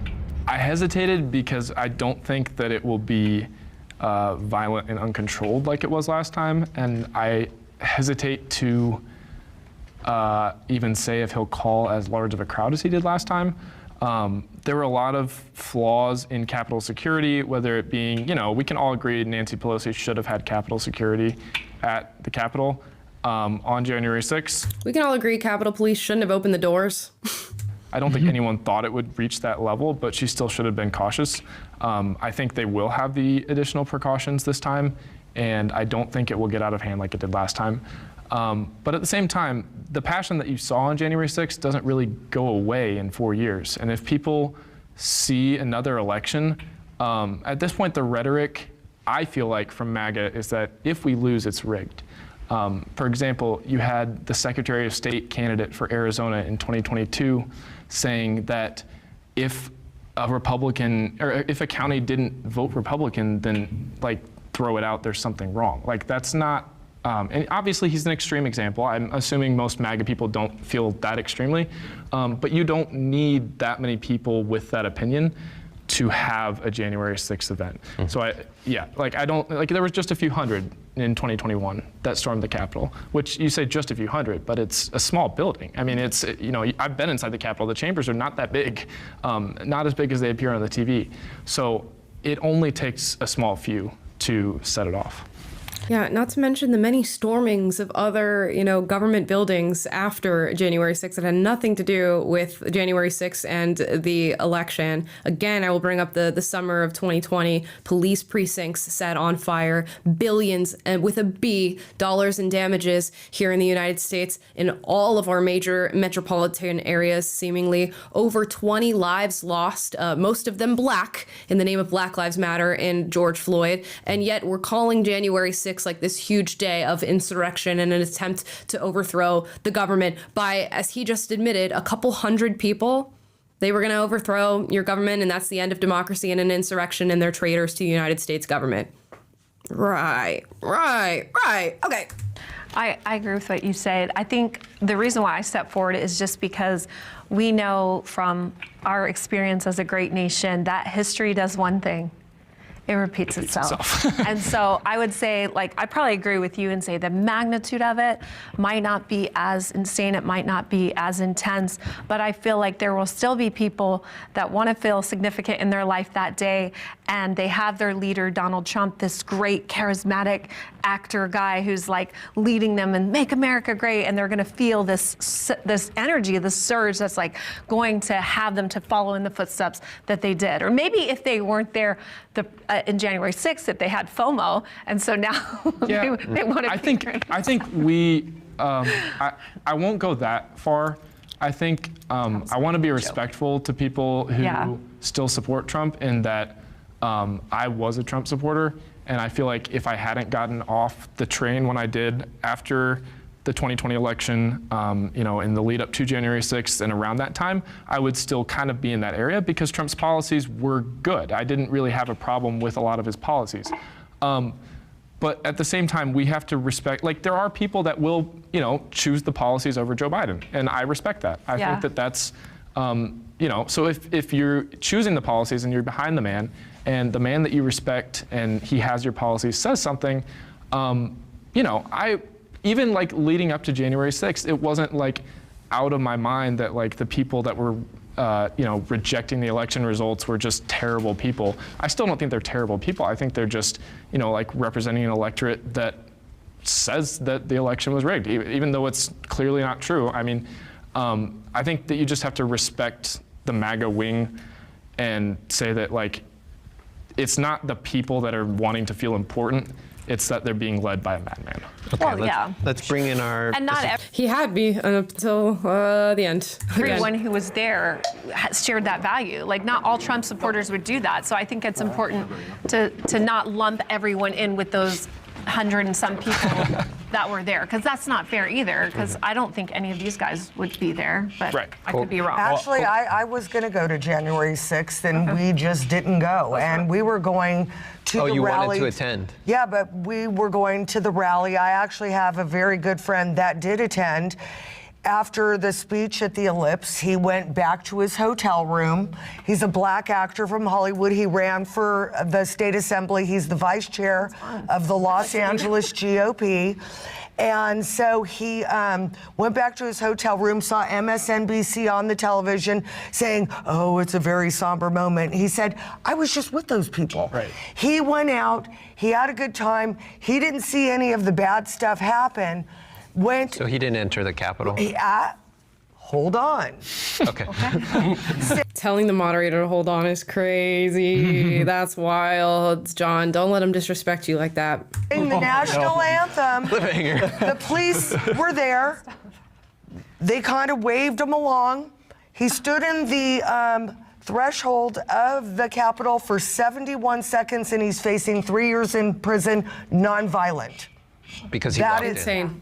Yeah, but... Dude, I gotta say, when January 6th, when that was being like organized, like the people being there for Trump's speech or whatever, nobody, I don't think, was anticipating that it was going to be this massive mess that it ended up being, or at least that, it got spun into and changed into. I got texts from people who are like, are you gonna be in Washington, D.C. on January 6th? Like, Trump's giving a speech or whatever. It's like, no, why would I be going? Why would I travel to Washington, D.C. to go see that? I'm not interested at all. But those are people who are wholly not interested in overthrowing the U.S. government or being violent towards anybody at any given moment. So it's just like, so many people did not anticipate it becoming what it ended up becoming. I bet you there were people who were. I'm not gonna wink, wink, point out who they were.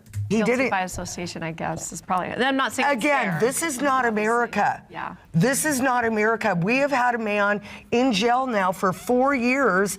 Lane, I believe his last name is, no trial. He's in solitary confinement for 4 years. That is not America. That's not the America I want to live in. Also, tapes that have come up since January 6th, we know now that there were munitions shot into the crowd, which I think incited the violence. Nobody asked, where's the pipe bomber? So it sounds like you're saying there are some problems with January 6th. I'm saying that there's things. It was not an insurrection. No one was armed. It was a protest. You don't think anyone was armed? Okay, there were people armed, if I can just interject. Okay, I don't think that's tangible to the conversation, because what you're saying here is that my answer, it kind of feeds into this, because what I think is, if you want to find out if January 6th is going to happen again, ask the FBI. Yes. Right. Okay. They were No, explain. Explain this. Christopher Wray refuses, the FBI director refuses to tell us how many FBI agents he had in the crowd on January 6th. That was a hearing. Now, I have reason to believe it was in the hundreds. Yeah. And including including criminal informants. What's your reason? Court hearing, testimony, hearings, footage, and the fact that there were so many people who were, hey, who is this guy? Not identified, not facing charges. Yeah, why? Ray Was he a criminal informant? So I have reason to believe Connect that. the dots for me. Yeah, so There was a lot of that. I remember seeing all of that coverage, obviously from independent people who were saying, like, who are all these individuals who are present that we've not yet, found out who they were. And a lot of people were saying feds. I honestly got to say, I don't know. But as I said before, January 6th was the perfect event to use to weaponize against Republicans and to use towards an end. And if you don't think that the government has used their federal agencies in order to usher through a certain end goal, I don't know what to tell you. I mean, we know from Mark Zuckerberg himself that the FBI reached out to him and said, we need you to sort of hush down the Hunter Biden laptop story. Why would those same federal agents not be used in other more malicious ways in order to get to a certain end goal? I'm not saying that there were a ton of feds January 6th. I'm just saying it's a question and it's a possibility. Just asking questions. I guess we're not allowed to do that anymore. So the dots are connected is the FBI and helped orchestrate FBI as a false flag, not only to impugn the First Amendment rights of Trump supporters, but also to build yet another case against Donald Trump. And I, as a Trump supporter, wanted to hear the debate on the floor. So when you look at those I wanted images, the debate on the I just floor. want to be super clear on what you're arguing. When you look at the images from January 6th, people in the Capitol, you're saying you believe that hundreds of those people are FBI. I'm saying that there were, I have reason to believe that there were not only FBI agents, but FBI informants in the crowd. And the FBI, by their own admissions, refused to talk about that. And that is a further proof of And you're saying they're pretending to be Trump supporters storming the Capitol. There was only I have to interject. Yeah, there were thousands. No, I have to interject with a prime example of what happened on January 6th. I'm from Utah. There's a Black Lives Matter terrorist named John Sullivan. Correct. He was there, Correct. next to He's Ashley from Babbitt. Utah. Correct. He was in the crowd wearing MAGA gear, causing mayhem, breaking windows, and inciting violence. Antifa. And he was with. Okay, I'm talking, girl. I'm talking. Thank you. So, long story short, he sold his footage to CNN. Later, they found out that he was an infiltrator. We have no idea how many of those alleged Trump supporters were infiltrators like John Sullivan. The other thing I have to openly say is Black Lives Matter terrorized our nation. Yes. For months. Burned buildings. For months. Absolutely. Terrorized us. The Democrats and some Republicans thought it was appropriate to bail them out of jail. They are Kamala not did. I think exactly. I'm completely with you on that. They did not pay the price for what they did, and yet innocent people like Brandon Strzok from the Walkaway campaign had his home raided. He went to jail.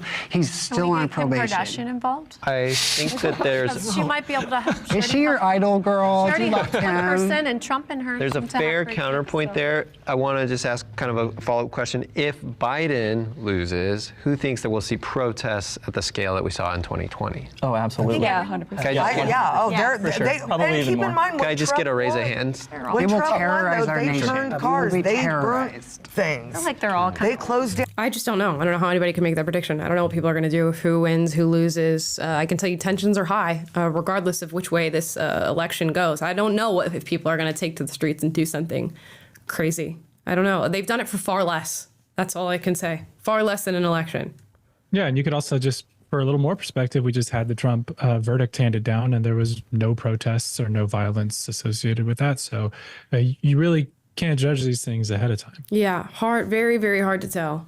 Down the freeways. The difference is that the protests, the violence, the riots are going to be worse, and also the prosecutions are going to be almost non-existent. We know this for a fact because we saw the same thing happen with George Floyd. The whole reason I We didn't don't have come equal here justice. Corey, let's... initially when you asked the question is because, well, A, you're getting the right in trouble for something they haven't done yet. And the right deserves credit for how much crap the left, oh, they're so dangerous, so dangerous. Well, here's the facts. So the right had one bad day, January 6th. The left tried to burn down the country. Yeah. And none of that, and it's like, can we just look at the fact, and nothing pisses me off more than the damage of private property. I don't care what, if it's a pencil. If I give you a pencil, you destroy it, I'm furious. Murdered children. What do you do? And they tried to burn the country down. And even January 6th itself, did they spray paint the inside of the beautiful marble? No, did they take any paintings down? Or did they destroy any statues? No. They broke Even when they went in the chamber itself, the police were like, guys, you gotta leave. Yeah, okay. They were milling about like they didn't even know what. I mean, was it a bad day? Absolutely. It was a bad day. I have to. But it wasn't within the velvet ropes. Yeah. Dude, look at the footage that Tucker Carlson played on his show before like everything went down with Fox News was literally Capitol Police with these alleged insurrectionists walking through the Capitol like la di la-di-da. Oh, what does that office look like? What is that? Oh, can I get a selfie at this desk? Are you kidding me? Are you joking? Meanwhile, Minneapolis police precinct is literally on fire with photographs of people who are, just burning things down, jumping on cars, ruining black businesses, killing black people. For months and months on end, where everybody else had to deal with it and just watch it happen because, they're angry because somebody died. We must listen to the little grown-up toddlers throwing a tantrum that now involves fire and destruction of property and guns and violence and looting. And that's not insurrection. That is not ruining the United States of America. That's not an attempt to overthrow anything. But one day, for a few hours on January 6th, which arguably was strategically brought about, is the day that American democracy ended. Yeah. I'm right over here. I just want to see the left more attack for what they did. Breaking and entering is okay as long as there's what? But at least it's a public building. At least it's a public building. I want to hear your disagreement. Good thing I'm not a Democrat. I am not saying BLM riots were a terrible thing, okay? Yeah. I'm not saying they were justified. But there is footage of Trump, like, no matter how many, you say like even 100, let's say like a high number, like 100 FBI agents were in the crowd, right? Going into there's still Trump supporters smashing in the windows at the behest of Donald Trump. Like John Sullivan, the infiltrator from Utah, smashing windows. Because Donald Trump brought them to the Capitol, and he told them that if Mike Pence didn't reject the electors, then Mike Pence is a traitor. So if you have that false dichotomy, it's not incitement. That's not incitement. And if you use the word traitor, I could refer to somebody as a traitor. You guys could unsubscribe to my channel and I could say, you're a traitor. Like, that's not incitement of an insurrection. And last I checked, we're definitely allowed to march in this country, and protest is, and right to assembly is protected. So I don't understand the point that's being made here and how that in any way, shape, or form becomes Trump's fault and an incitement of a riot or an insurrection. It's very easy to see how when you have people outside of the Capitol that are vehement supporters of Trump, right? You'd agree they're like really, really big supporters of Trump. Yeah. If you have big supporters of Trump outside the Capitol and they feel like he's being betrayed because there's videos going like inside the crowd of people when Mike Pence rejected the electors, they're like, oh, Mike Pence is a traitor. Mike Pence is a traitor. If you have people with that mindset that are considering themselves to be patriotic Americans and they're outside the Capitol within running or forcing distance of getting to the traitor, what do you think they're going to do? They're going to go get the traitor. Trump They're not going to give him a hug for saying that people should go and display their First Amendment. I'm saying he knew what was going to happen. Let me finish, young man, because you just said it doesn't matter if there's 100 FBI agents. I don't think my age has anything to do with this. You said it doesn't matter if there's 100 FBI agents in the crowd. Donald Trump still told people to go there. No, it does matter. If FBI agents are in the crowd like Ray Epps and John Sullivan inciting violence. It was next they were just there. Hold on. There's a reason why entrapment exists as a law. If law enforcement agents are entrapping individuals to commit a crime, we do not prosecute that. So if you're admitting that they were potentially engaging in entrapment, then what does it matter? I didn't admit anything of that sort. You said it doesn't matter if FBI agents are in the crowd. No, I'm saying the FBI. You just said that. Okay. Yes, I'm admitting that there were FBI agents in the crowd because they've admitted that themselves. Right. And John Sullivan's in the crowd. I'm not saying there weren't FBI. Listen, and he was next to Ashley Babbitt when she was murdered. There you go. Can I ask a follow-up? Did anybody, what they saw on January 6th, did anybody support? No. Or if you were there? I said no because I saw what was happening and I wanted the debate on the floor. I wanted to watch our senators and congresmen argue it out. And the right had been so well behaved up to that moment. It kind of ruined their immunity. Trump supporters are fun. We have the best time. I don't support breaking windows. No, I don't support Trumptillas incorporates. I don't support breaking windows. I don't support trespassing. But I think the reason we can't ignore the reason why the left is focusing so much on January 6th. It's not out of honesty. It's not because they are actually outraged. It's to paint a political picture of Donald Trump as someone who tried to stage a failed coup. So excuse me if I'm not going to care that Trump wanted his people to peacefully protest and then they broke some windows. When we have, we have people like AOC, I think maybe Biden and Kamala Harris themselves, basically propagating the idea that George Floyd was murdered. That spurred how many millions or even more dollars of damage and all those. It's a distraction. Yeah, you have so many other left-leaning politicians where you can go and actively pull up these clips. If we're going to say that like what Trump said is an incitement of violence, where you have left-leaning Democrats saying, give them hell, we need to fight them, we need to show up when they're going to restaurants and movie theaters when they're out with their families. You need to get in their faces. There's a ton of that out there. Are they inciting violence? Are they, starting insurrections? No, they're never going to be prosecuted in that way. But of course, Donald Trump will be. Reuters report said it was fentanyl. What do you mean? I'm sure it did. Tactic, So it's a distraction. I'm sure that report. No, He asked me a question. Yeah, like 3 times the legal amount. I just want to hear from Travis before we. 3 times the Travis. legal amount. I'm sure Frankly, that the report. left. Quiet. Frankly, the Don't left. look it up. Quiet, you guys. Let Travis talk. Sorry, The Travis. left often uses distraction tactics in order to paint the Republicans into a bad corner from 1 or 2 bad days, like you were just describing. Thank you for everything that you just said, by the way. Anything that we see that the Black Lives Matter movement has done lately has honestly been to the detriment of our country, mainly because of all the destruction of private property, like you were saying before, and especially with the frequency of how often that has happened, especially within the last 8, even 12 years. I have seen more destruction in my life from the left than I ever have from the right. Exactly. I agree, but just because the left has caused destruction, I don't think we can excuse the destruction that, like, if Donald Trump did not cause January 6th, no one caused January 6th. How can it? It was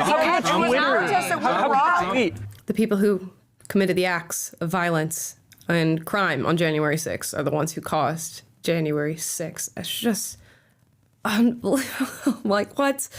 Caused the entirety of January 6th. No, don't say that. It wasn't a 'cause I tweet. like- It was the like, fact you that can't Mike make that a Pence tweet. didn't No, it's accept not the just a electoral tweet, vote. It was dear. not It's just not a just tweet. a tweet. No. It was not just a tweet. can't say it was that. the fact Actually, that Mike Twitter Pence took it did- down. He banned. Yes, Twitter he did. banned. He did call for Trump peace. that He did call for day. peace, right? I'm not And they arguing censored that. him. But they're let mitigating me the just- power of social media, Yeah, and I let me- like you a lot, but I don't feel like that's a fair statement. Well, they censored Can I Trump just provide an that day. example? So if you send 3 people to a soccer game, right, and you tell them before, if the game loses if this team loses the game, then the game is rigged, and you should not attack the refs, but the refs any are game like from worthy Philly. of being like they're terrible people. They're terrible people. You should rush the pitch afterwards, whatever. And then you send them communication during the game that says, actually, like, you should be peaceful. But only like 2 out of the 3 get it. And then the one that doesn't get it still rushes the field. The person who inspired them to be there in the first place is still Your responsible analogy for makes them rushing sense the if field. Trump said rush the pitch. Exactly. He said He be did there. not. And Okay. he He said didn't that say Mike that. Pence would be a He didn't. traitor. Be there. If If you have That's crazy. The amount of stretching. Boy, is he a gymnast? Because this is getting insane.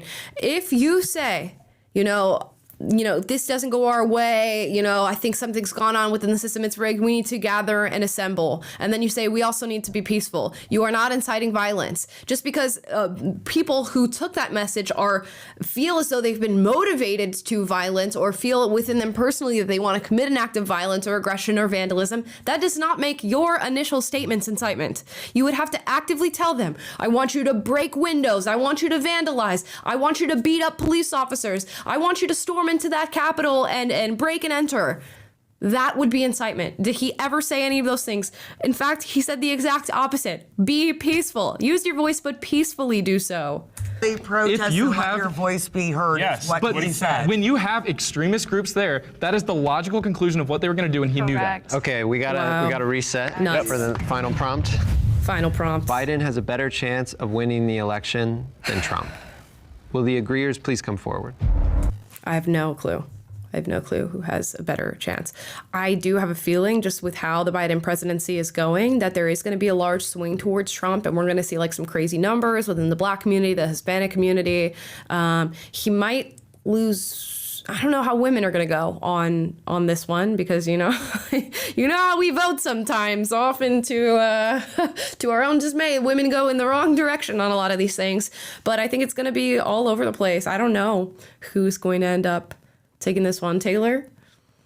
I wish they had the qualifier, like in a free and fair level playing field election. Right. Who Trump. would win? And I would say the air is definitely shifting, or the wind is definitely shifting in Trump's favor, just by virtue of how awful everything is. And it doesn't help how sort of doddering and inept Biden looks. And it doesn't certainly inspire much confidence on the part of people in his fitness to lead. And I think people are ready for a change because they're just unhappy. I think it's as simple as that. So absent other influence that could sway things in a different way, I think it would beat Trump pretty clearly. But that doesn't seem to be the reality that we're living in. And I'm still holding out the possibility. I'm starting to see some things on Twitter, rumors about them not running Biden and someone else replacing, and that could really shake things up as well. So I guess it does feel like it's on the edge of a knife, but if there weren't all these other factors, I would say, yeah, it's definitely in Trump's favor. 100%. Yeah, Biden can't even, well, he can stand still for extended periods of time without talking, moving,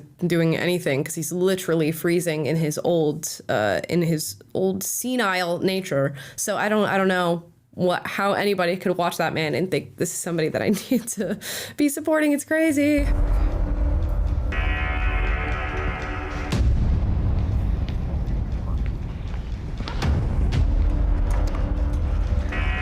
Some hesitation.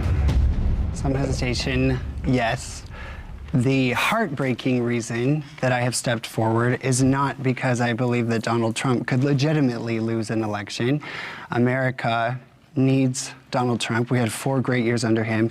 And the average Joe, the 9-to-5ers who work hard, need Donald Trump in office, and they know it. I get countless emails from people who said, I'm reconsidering everything I ever thought about Donald Trump. His popularity is unparalleled, and we are the silent majority. Because of the chilling effect, I lost my 8-year career in the airline industry, essentially for being a Trump supporter and a Second Amendment supporter. People cannot speak out. I know the silent majority of this country. I've traveled this country for 5 years. I know the American people, and I know that Donald Trump would win the election. The reason I'm heartbroken to be sitting here right now agreeing with that is because I do not fully trust our election process. I see. Some hesitation for me because I had to separate the difference between the strategy likelihood of Trump winning versus the reality of all the odds against Donald Trump.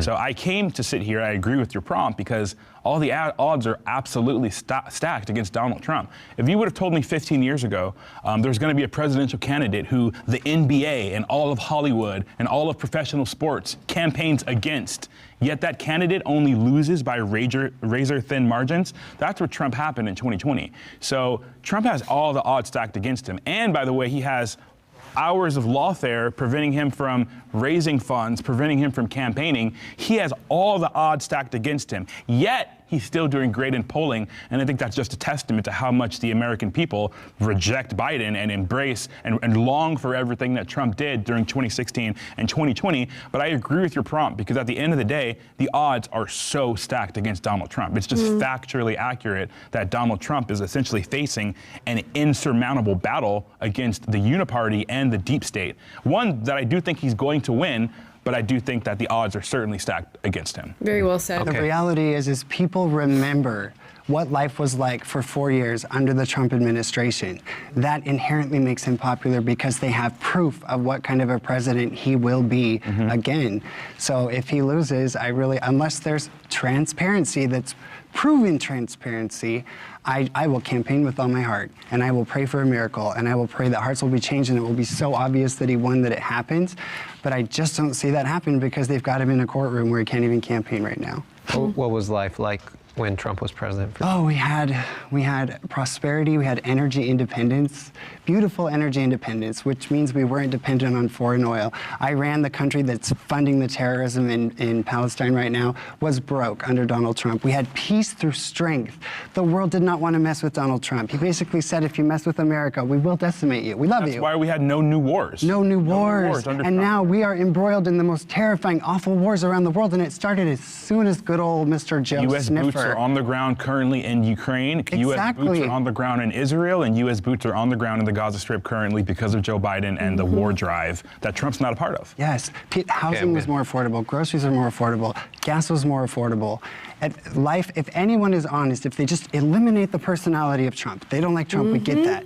And you ask them, was this good for you? Was this good for you? Did this benefit you? The answer is yes. And women and children who are being trafficked and kidnapped and dying on our border right now because it's open, they were not because our border was almost secure. We had the most secure border. And that's not about keeping Mexicans out. It's about saving the lives of Mexican people who are dying and being trafficked on the border right now. It's just in Mexico. I love those people. I don't want a strong border because I'm racist. I care about them. I talked to a Mexican girl and they found a young girl who had been raped. 60 different DNAs were in her body. That's what we're talking about when we have an open border. Donald Trump cares about this country. And yes, he points out the rapists and the criminals, but he also cares about those people. But the media will never tell you that. And we as MAGA Trump supporters, we know that a strong border would save Mexican lives, it would save American lives. And that's why I think the average American knows that now. Okay. And here we are. I mean, Very valid. They're prosecuting the man who could save the lives of Mexicans. Very valid. I don't know if I could have said it any better myself. They pretty much laid out a strong case. I'll be curious to see what others have to say here. Thanks for your Lady response. Let's Maca bring in our disagreeers. She cooked, he cooked.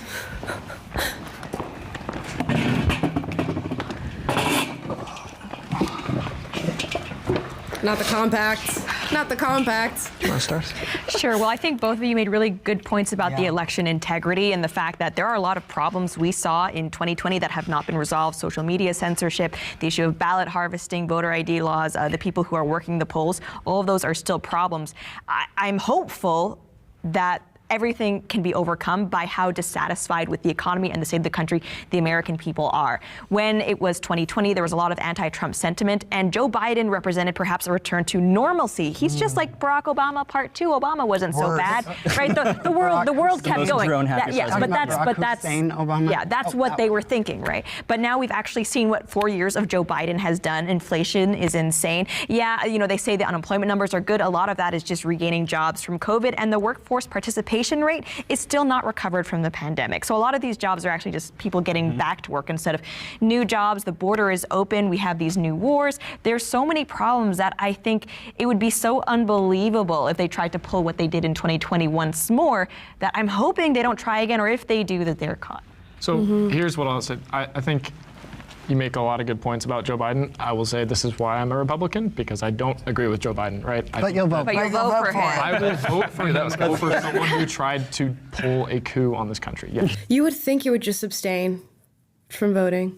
Especially, he says he tries to pull a coup. I don't know how he could possibly still be convinced of that after the discussion that they just had. But of course, you can't break down a lot of barriers and blinders that people have that quickly. It takes time, and hopefully he recognizes that before he makes it over to the ballot box.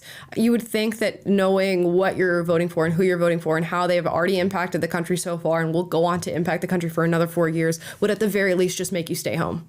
And not go and place a vote, rather than going and voting for somebody who is in direct opposition to everything that you stand for and has proven his track record with the last 4 years that we have witnessed in this country and everything that we have gone through, the crime, the homelessness, the drug infiltration here in the United States, everything that's happening at the border, everything that's happening with our economy, everything that's happening with wokeness, everything that's happening in our public education system, literacy rates in our metropolitan areas. We have a generation of children who are growing up that are addicted to technology and cannot read. They cannot read. You have a bunch of kids that are going to grow to the age of 18, head to the ballot box, and not be able to read the candidate's name. And you think that you should go and vote for somebody because you don't like Trump, and apparently he tried to stage a coup. I don't know how you could be this far removed from the actual reality of what's going on in this country and not know that out of these two choices, it's just blatantly obvious what the better choice is, regardless of your political affiliation. I don't care if you've been a Democrat your entire life. I don't care if you're independent. I don't care if you're Republican. I don't care if you hate the entire political system altogether. There's clearly a better choice in this case, cut and dry. And no matter what information you've taken in at any given point over the last 8 years, we'll call it. It's just unbelievable. Russiagate was a coup on this country. No, I don't. That's irrelevant. Do you believe Trump colluded with Russia? Did Trump collude with Russia? No, it's still an election. No. Okay. And so this country went through 2.5 years of a special counsel, $40 million on a dossier that Hillary Clinton paid for. Wait, does the Biden-Ukraine corruption not bother you? Does that not bother you at all? Well, I'll just say this. 10% for the big guy. It went through the entire House, right? There's Biden-Ukraine corruption, Biden-Hunter Biden corruption. They couldn't get an impeachable offense to pass the House. Oh, it's still in process. No, it actually ended. No, it didn't. Yeah. No, it didn't. It did. There was some kind of impeachment. No, I watched the hearings. I'm a hearing junkie. That's what I do. Okay. it will not pass the House. Well, right? what it won't pass is the Senate because we have a Democrat majority in the Senate. Either Your way, friends like are the in will the not Senate. pass. Your friends it are will all not running pass the the House. Senate. There are enough Republicans that are not willing to go that low that it will not pass the House. So I think it's irrelevant. I know Biden has done a terrible job, and I admit that. But You'll vote for it. I But think you'll vote for it's him. only well. 'Cause you It's hate either Trump. that. I'm not saying I would 100% vote for him. I would definitely feel better voting for a third party, right? I would feel better voting for a libertarian. Why aren't you voting or for Libertarian then? Why would you RFK, admit to vote even though for I have Biden? strong disagreements with RFK, I would Why feel not vote for RFK then? because I don't feel like in this system, I actually have written about this in the past, in this system where there's a tie-break system for the Electoral College, the reason why we're in a two-party system is because there's no way for a third-party candidate to actually win enough support in the Electoral College, and then once they get to a tie-break, they have nothing in Congress to support them. Can we I think I have to say this too. I know that we say like every election is about winning or whatever, but if he truly had this qualm with the two-party system where he would like to see a strong third party, come to the forefront and actually be formidable in an election, you have to start the process by voting for that party. And over time, over many election cycles, this will grow in its influence and American people will become more aware of the opportunity to vote for a third party. So there is a sacrifice that's made on the hill of your ideology or your belief towards a third party system, in that you have to start doing that if you truly believe that, which is what he's saying. He's saying I could do that, but it's just not a valid option. You have to make it a valid option, and that takes time. There's so much like instant gratification that everybody needs this day and age of like, we must win, I must get everything that I want now, I have to be satiated right now in this time, and no reverence for the idea of gradual process and change over time, which is what needs to happen. Change does not happen overnight. You can't transform in a country overnight. And if we have these new, I don't know, they're not even revolutionary ideas, but just new ideas as to what to implement in this country, you have to work towards it. So instead, he's going to vote for a candidate that he wholeheartedly disagrees with, thinks has had a horrible track record in his 50 years in the American government. Let me emphasize that, 50 years in the American government, and an even worse track record in the last 4 years of being president. You're still going to vote for him, even though you believe in third-party candidates and you believe that that's a change that should be made in this country? Oh, goodness. Lord. Define what the two-party system is first, because we Two-party have system, way more than two parties in Republican, this country. yeah, but it's been whittled down over time to a two-party system. So I don't know back to my time. back to my point. Back to my point. Can I ask if you're going to vote for Biden? Yeah, because she asked too a long time ago. Yeah, but we I want to got- know. Okay, so first Yeah, of all, let's do a raise of hands. So just Yeah. real quick, who here is going to vote for Trump? I could be. You guys are going to I could be vote for convinced. Biden? Okay, who here? So we have 3 for Trump. Who here is voting for Trump. voting? I'm going to talk about it. Who here is voting for Biden? Maybe. You Undecided undecided voters. You slippery fish. I'm just joking. I think in a binary choice, I would rather have someone who hasn't tried to overthrow the country. So I will probably end up that's forcing a lot. myself to plug my nose and vote for Biden. Okay, so And we have donate a to maybe, Planned we have a soft Biden, we have our clear Trumps. I want to hear who the candidate is that the other people are voting for. So let's start. I would say like I'm with him on the fence. I would rather have an aging brain versus a dementia brain. I would rather have someone who's not sexually harassing people than a misogynist. These types of things. However, I don't agree with the communistic energy of Biden, and so for that, it would be like, it's the lesser of two evils, and I would hope that there would be a new candidate. A lot of my peers, my speech and debate coaches, believe that someone's going to emerge like in August, and so we'll see. I don't know, but like I'm looking for someone younger. And this, you guys have to realize, this is the oldest presidential candidates we've ever had in history. Yep. Why are we True. seeking geriatric people, especially with Donald Trump? Trump guys? has more energy No, than a hold on. 14-year-old. Let me get up I earlier just than saw him Let me speak. finish my point. Yeah, I want to finish this point, and then I want to hear the other candidates. Donald Trump's mom or his father and grandfather both had dementia by 65. His mother was a schizophrenic. Doesn't mean he has any of that, sweetie. He does, though. He's They've sharp proven as it. hell. They've No. Yeah, I got family members who are. Ronnie So Chapman. we got What? Where is that coming from? People actually believe Trump has dementia? Huh?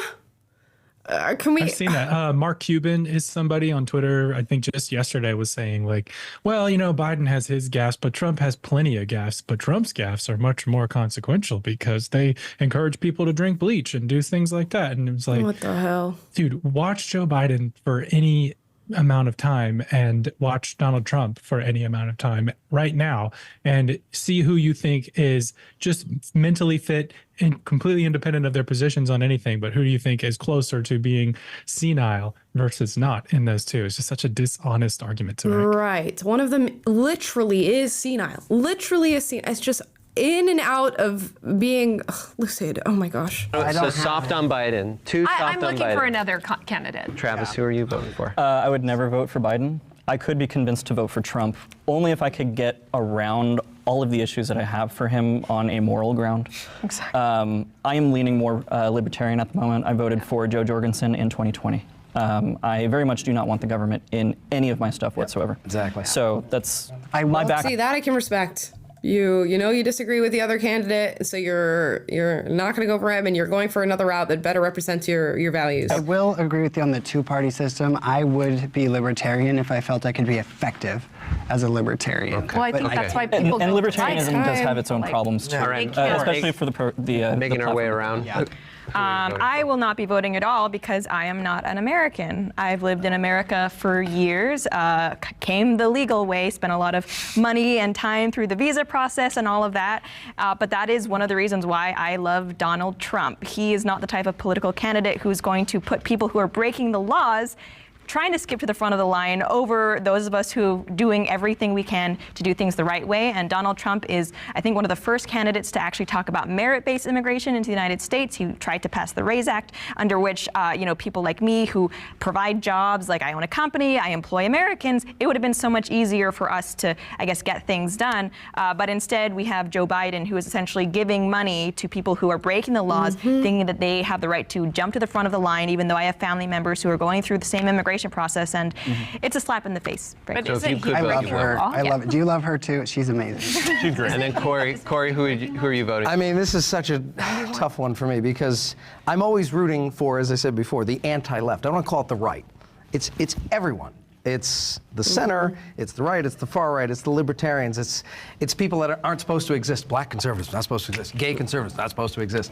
All these people, I want to see this beautiful movement of all these people that the left is supposed to be so diverse, diversity, blah, blah, blah. Except diversity of thought. Love this guy. He's pretty on point. And to roll them over.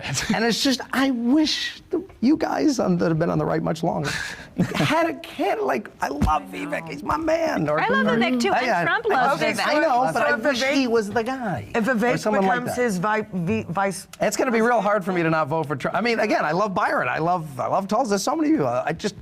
I want there to be a morally, ethically good person. So if the election's today, who are you voting for? Come on. Oh, I mean, I have to go RFK. Sorry.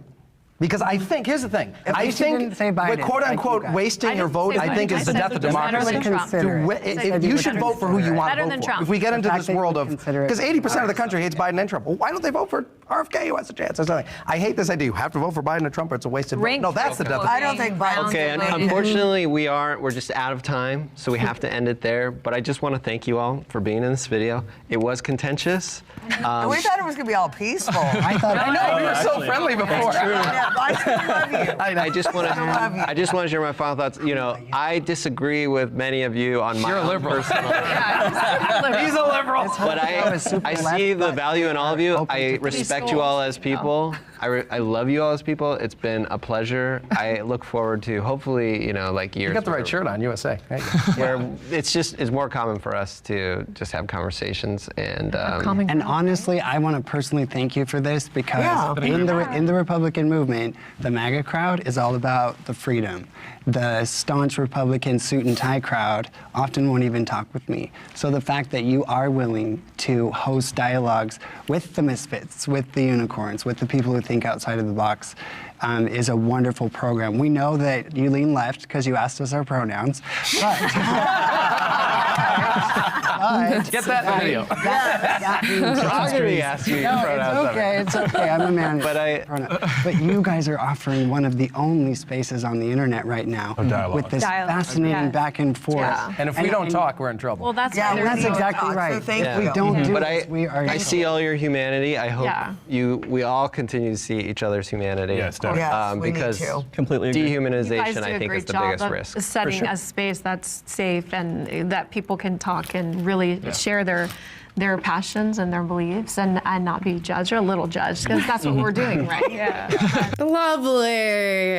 What a nice little close out to the show. Yeah, shout out to Jubilee for even doing this, because wow, it's a lot to do on any given day. The amount of like coordinating this takes and involves, plus just the heated nature of some of these conversations. Shout out to them. Make sure you guys are subscribed. Wow, that was a lot. That was a very long episode. And, you know, did we get anywhere? I don't know. I don't know that I had my mind changed on any particular matter in watching this. And I don't know how much middle ground was exactly found in this episode, but I can appreciate hearing everybody's different perspectives. And yeah, we'll see what happens in this coming election. I know everybody has a lot of anxiety surrounding it, and there's all different types of feelings, but we'll figure it out. We'll make our way through it, I think. It's going to happen whether we're ready or not. Yes, it is. That's for sure. Yeah, I think different people had different moments where they kind of shined, and then they had moments that were not so good. Like Lady MAGA had that really heartfelt speech about what's happening at the border and how much that is affecting him, I guess. Yeah.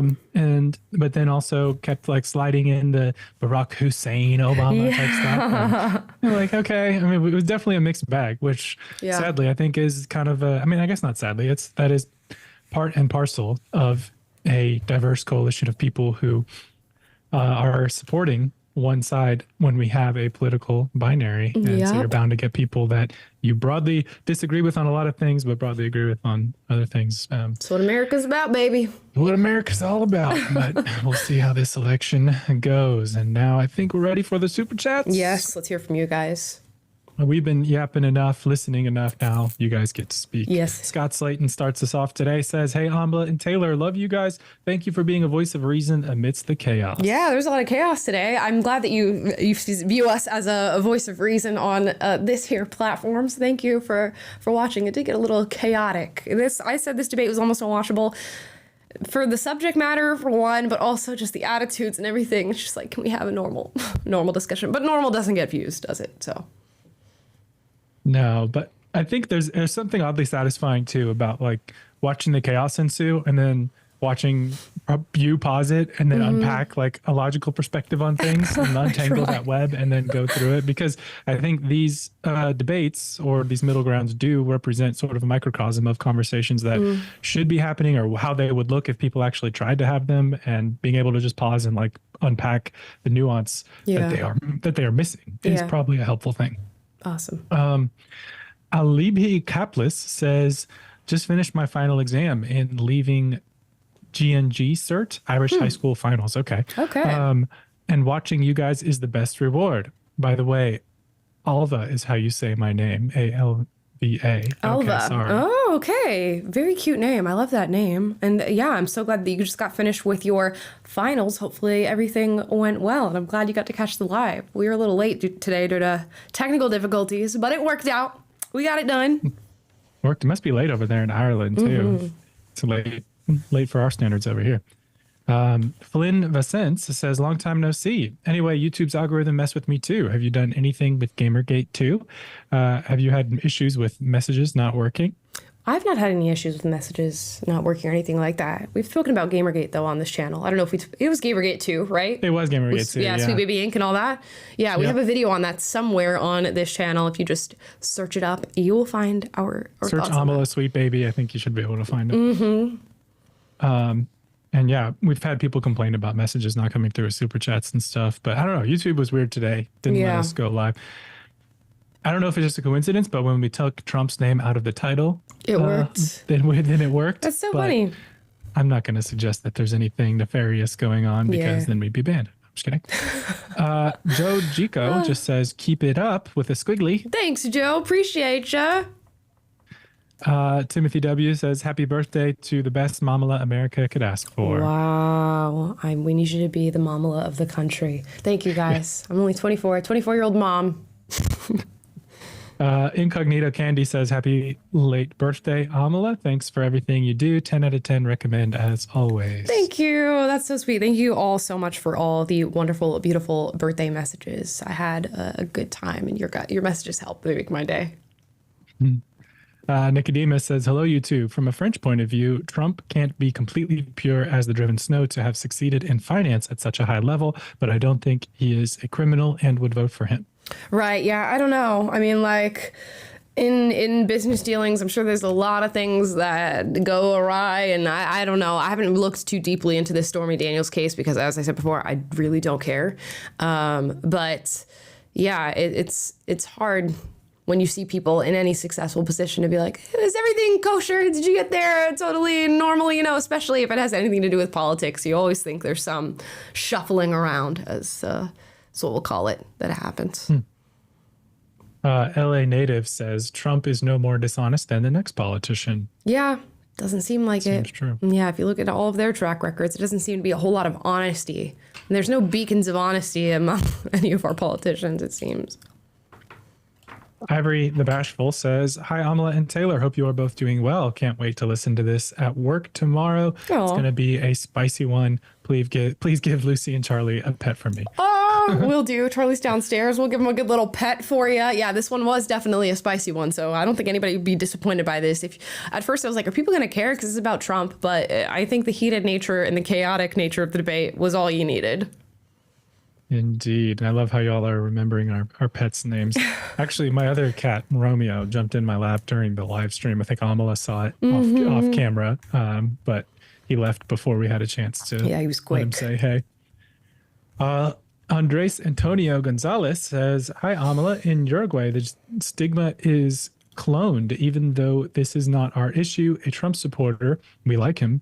You are exiled. You like Putin, then you have loved lefty. Even if you are a criminal, you will have a good reputation as a decent person. Interesting. So you guys are drawing political lines everywhere else. Yeah, it seemed like there's a lot of like American news coverage, of course, that makes its way to other countries. And when that happens, it's like, you get a certain bit of the coverage and people have their view of Trump this and Biden that. And there's a dog in my studio running around, if you can hear right now. That's Charlie. Yeah, and then they have like such a dialed in, concentrated, either like left-leaning or right-leaning view, typically left-leaning view of politics. And he's just biting everything. And it seems to be they just get like the left we don't like Trump view in other countries because that's just the predominant media that we have here in the U.S. Trucking along with Kiersey says, bring sanity back to America. Stop child trans meds. Protect the kids. I agree with that. That's another thing of like we have to get a candidate that actually cares about children, and Biden is the one who is promoting them transitioning and saying, like protect trans kids and they're our kids and all this stuff when we know that that's not the damn truth. So that is a whole nother point that I didn't even get to in why it makes total sense to go more for Trump than it does for Biden, but I digress. There's Charlie. And here goes the chat. Yeah, there goes the chat. Everybody loves Charlie. He should just have his own channel. Yes, he really should. This one. Cadel Comper says, just thinking about the future. After Trump's second term, we need a new face for the right. And Vivek Ramaswamy is my pick. Do you think he is someone to follow for 2028? Maybe. Yeah, he had a strong little run there for the Republican Party. And I like a lot of things that Vivek has to say. So I'd be willing to hear him out after this next cycle. Audico69 says, unfortunately, Thomas Sowell may be getting too old. I wonder why he never ran for something, or did he? Oh, yeah. Tom Sowell could never be president. He's 90-something years old right now. I would never advocate that he be president of the United States just based on his age alone. I take him over Biden, don't get me wrong. Yeah, right. If it really came down to it, I got to vote for the 90-something-year-old. But yeah, he's a little too old. I wonder, just like if they both took a cognitive test right now, who would... I'm pretty sure Sowell is still best him for sure. Yeah, 100%, I think. Guillermo Gisico says, I love what you said about Biden and Trump, and it's the same thing we went through here in Brazil with Lula and Bolsonaro. There are many people who canceled their votes because they don't agree with both of them. Yeah, I think that's like if you truly cannot bring yourself to support a candidate in any substantive way, then maybe just sit it out a bit. I don't know, because I don't know what else you could possibly do in this case. That if you truly believe that none of these candidates in any way support your values. Charlie is freaking out. Okay. Sorry, you guys, about the mic. If you're wearing headphones right now. Cornelius or Camelius says, I've been watching your channel for a long time. This is my first time catching a live. I can't help but be curious, Amala, how have you learned to articulate yourself so well? Oh my gosh, I don't know.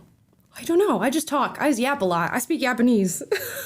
That's what it is. The more you speak, the better you get at it, I guess. I don't know. I've not really done anything in particular. I do force myself in uncomfortable situations like giving speeches and making YouTube videos. So that helps. I think it's like a muscle that you exercise. You're getting a bunch of people said puppy ASMR because Charlie keeps yawning right into the mic. Charlie's yapping a little bit. He's a yapper. Fine. Yeah. We want to hear from Charlie. We do. G-Dub Gaming says, people need to realize that both sides have their issues. The two-party system just divides people. The majority of people are more in the middle. Yep. I think the majority of people are just like sitting in the center going, oh my gosh, what is going on right now? Who do I vote for? What do I do? I don't support any of these people, and they're just sort of fed up. I wouldn't be surprised if we saw a lot of people just sitting out voting this time around. Indeed. Talus says people need to realize it's not a two-party system. The majority of both parties are controlled by the establishment. Trump isn't part of that group.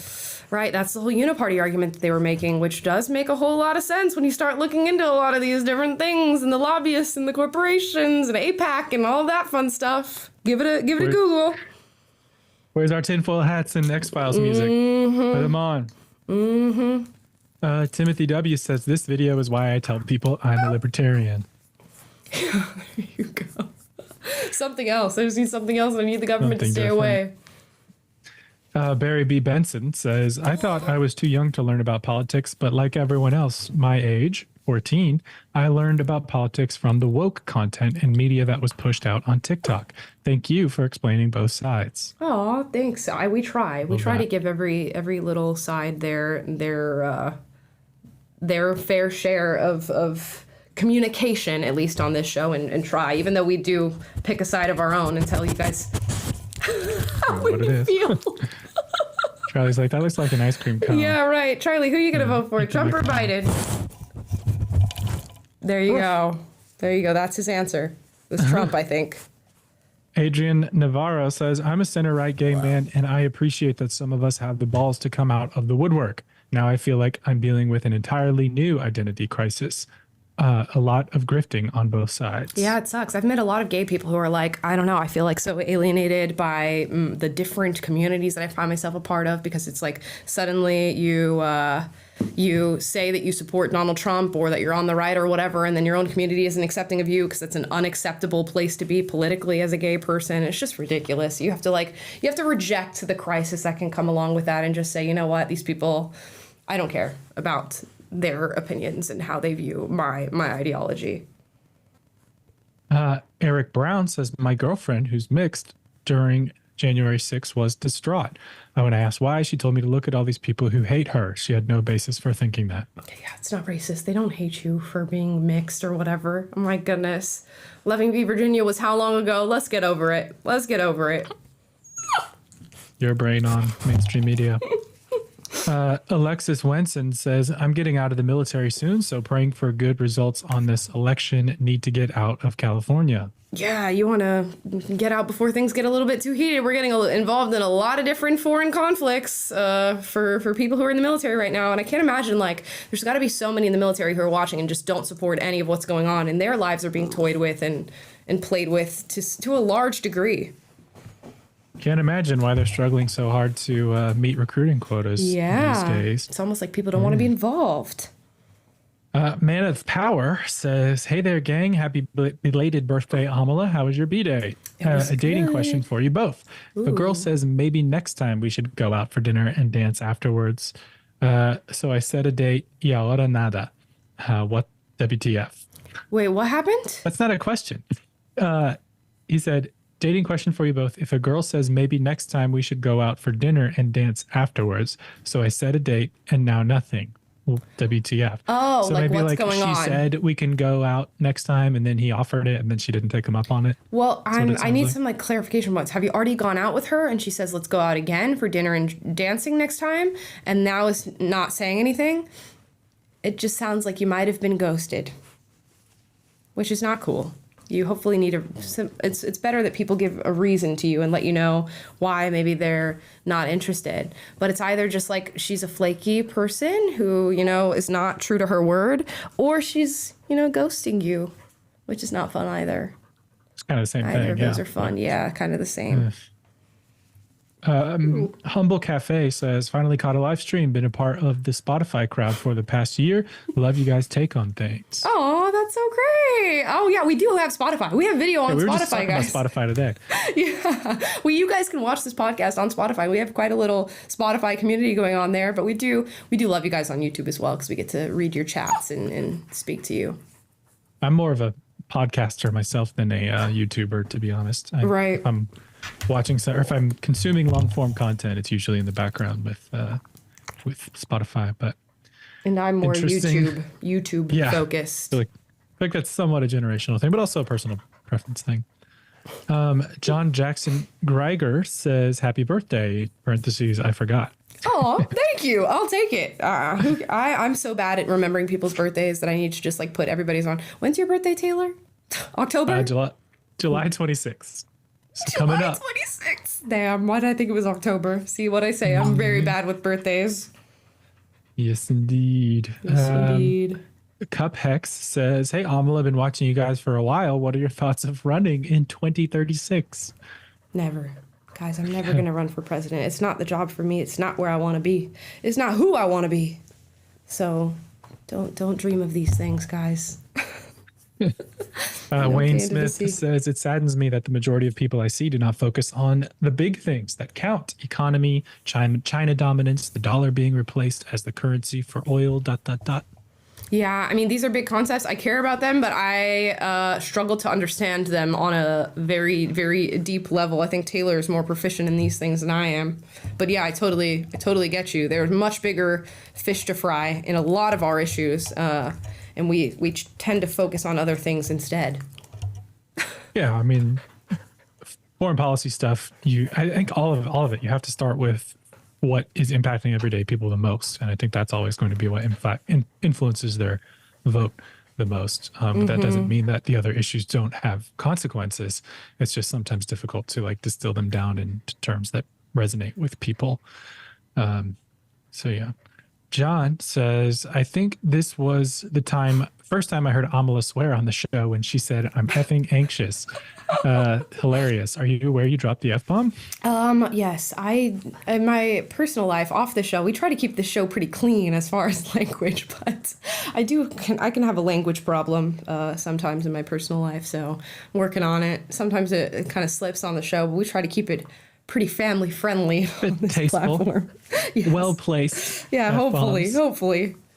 We're not carpet bombing. We're strategic missiling.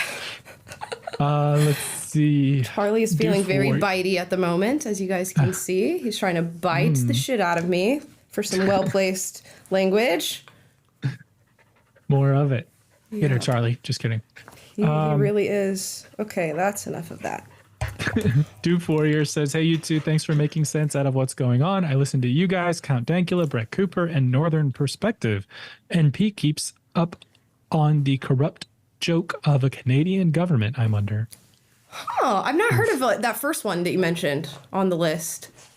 Count Dankula? I've heard of Count Dankula. I've not heard of him. I'm not familiar with the content. Huh. But, and shout out to Brett. We love Brett. Love Brett. Glad you've got someone to help you cope with living under Canadian communism. Yeah. All our best as you deal with that.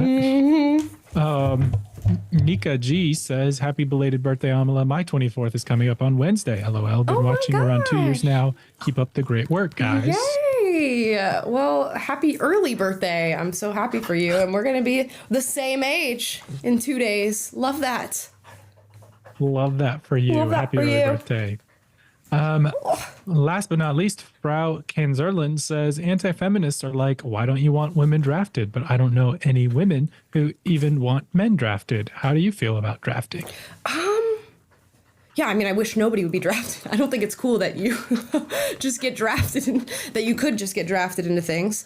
But yeah, I don't know. I mean, think if you are going to be like equally represented and enjoy the same rights and everything, that maybe it has to come along with that dynamic. I'm sorry, this dog is very distracting as he's trying to bite me. But yeah, I'm not a fan of conscription of any kind, if you ask me. Imagine getting like conscripted to go fight the stuff that's going on right now with Ukraine and Israel and all that. Are you kidding me? Are you kidding me? Yeah, it's tough. It's like if the choice is between your country no longer existing and getting conscripted, then I think conscription can make sense. Right. But is that the reality in which we're living in 2024 and the current geopolitical situation? Probably not. But if we continue to miss, military enlistment quotas and things like that, and I mean, maybe we do get into a position where we're weak and it is an existential issue, and I don't know. I guess you could make an argument for it. Man of Power clarifies and says, so we've met a few times at the club, but last weekend is when she said, next time, let's go out for dinner and dancing. Why even say that at all and not go? Isn't that the question of all questions? That's so funny because there's so many men and women that do that say, oh, I'm going to totally text you and we're going to go out and grab drinks, or I'm free Saturday. Let's go for a hike and let's go get lunch or whatever. And they just never, ever get back to you. And it's because people like to give you the impression of like niceness and wanting to be involved just to make the situation be better and to feel like in the moment they're at least giving you what you want out of a situation, and then they go on and they don't actually follow through on it. So it's their fault, not yours. And just take everything with a grain of salt, Oh my gosh, this is the most... Yeah, it happens. biting. Timothy W., and one last one here at the buzzer, says, nah, the real question is why don't the middle ground chairs have backs? Their bones must be screaming. It's not that hard to sit in the middle ground chair. I hope that one day one of you guys gets to experience it. It's not that difficult. And you're only there for a couple hours, so... It's good exercise for your core. Kelber says the chewing stage of puppies is the worst. Oh my gosh. We are like, my boyfriend John is watching training videos of like how to get them to like bite. And of course I don't have any of the tools to do that right now, but it's like you have to like train them as they're trying to bite you. He literally tries to bite everything, including us, all the time, all day long. And you just have to like redirect and train and redirect and train. And, we're going to try our best to do it on our own, but he's also going to go to school, and we'll probably go to school too to get this boy as trained as possible, because this biting is nuts. Just look at him. He's just trying. All of this is him trying to bite down as hard as he can, and his teeth are like knives. Oh, unbelievable. It's funny because I have a kitten right now, and she doesn't bite as much, but it's like her claws are weapons and she doesn't realize it. So she'll constantly be like jumping up on my leg, which you think is like, oh, how cute. Yep. But then she like loses her balance a little bit and starts to fall off and just like digs her claws into my leg. And I have these gash marks going down. It's like, they just don't, it's like a baby. They don't know what they're capable of. Yep, and same with him. Legs and arms are destroyed by this dude. You guys keep adding a few more. Not letting us go. Man of Power says, by the way, we had a really great time at the club. Lots and lots of dancing and fun times. That's why I'm really surprised. See, I don't know. A lot of people are very good at giving that impression and making it a good time for while you're with them, but they're not interested in committing any further than that. Was she inebriated when she made this offering as well? Yeah, you just never know. Be a factor. There's a lot of flaky people. Chicken Pork Adobo says, I missed the live. I'll rewatch later. Love you both. Aw, thank you so much for even considering rewatching it later. I appreciate that. Love that. And I think we're caught up and we are finito. So great. Thank you guys for hanging out with us today. Yeah, sorry if I've had a lack of focus. I'm being literally abused right now. I'm trying to distract him with my shoe. Hey, you said you put yourself in difficult situations where you have to speak, and this is yet another instance. This is one of them. Challenging yourself to continue to maintain a train of thought and speak while you have other things going on. This is the most difficult. And guys, we're going to close out the show while this continues to happen. Thank you so much for watching this extended show of anti-Trump Republicans versus pro-Trump Republicans. Leave your thoughts in the comments down below on all the different topics we covered. As always, like, subscribe, click the notification bell to be notified every single time time we're live. That's Monday, Wednesday, Friday, 1 p.m. Pacific, 3 p.m. Central, 4 p.m. Eastern. Plus, we post videos for you guys every single day. Tomorrow's video is a surprise. I'm not going to explain what it is whatsoever, so be on the lookout. And yeah, that's all I'm going to say about tomorrow's project, guys. Thank you so much for watching. Have a fantastic rest of your Monday and a fantastic week at that if you're just catching us once this week. And I will see you guys next time. Bye, guys.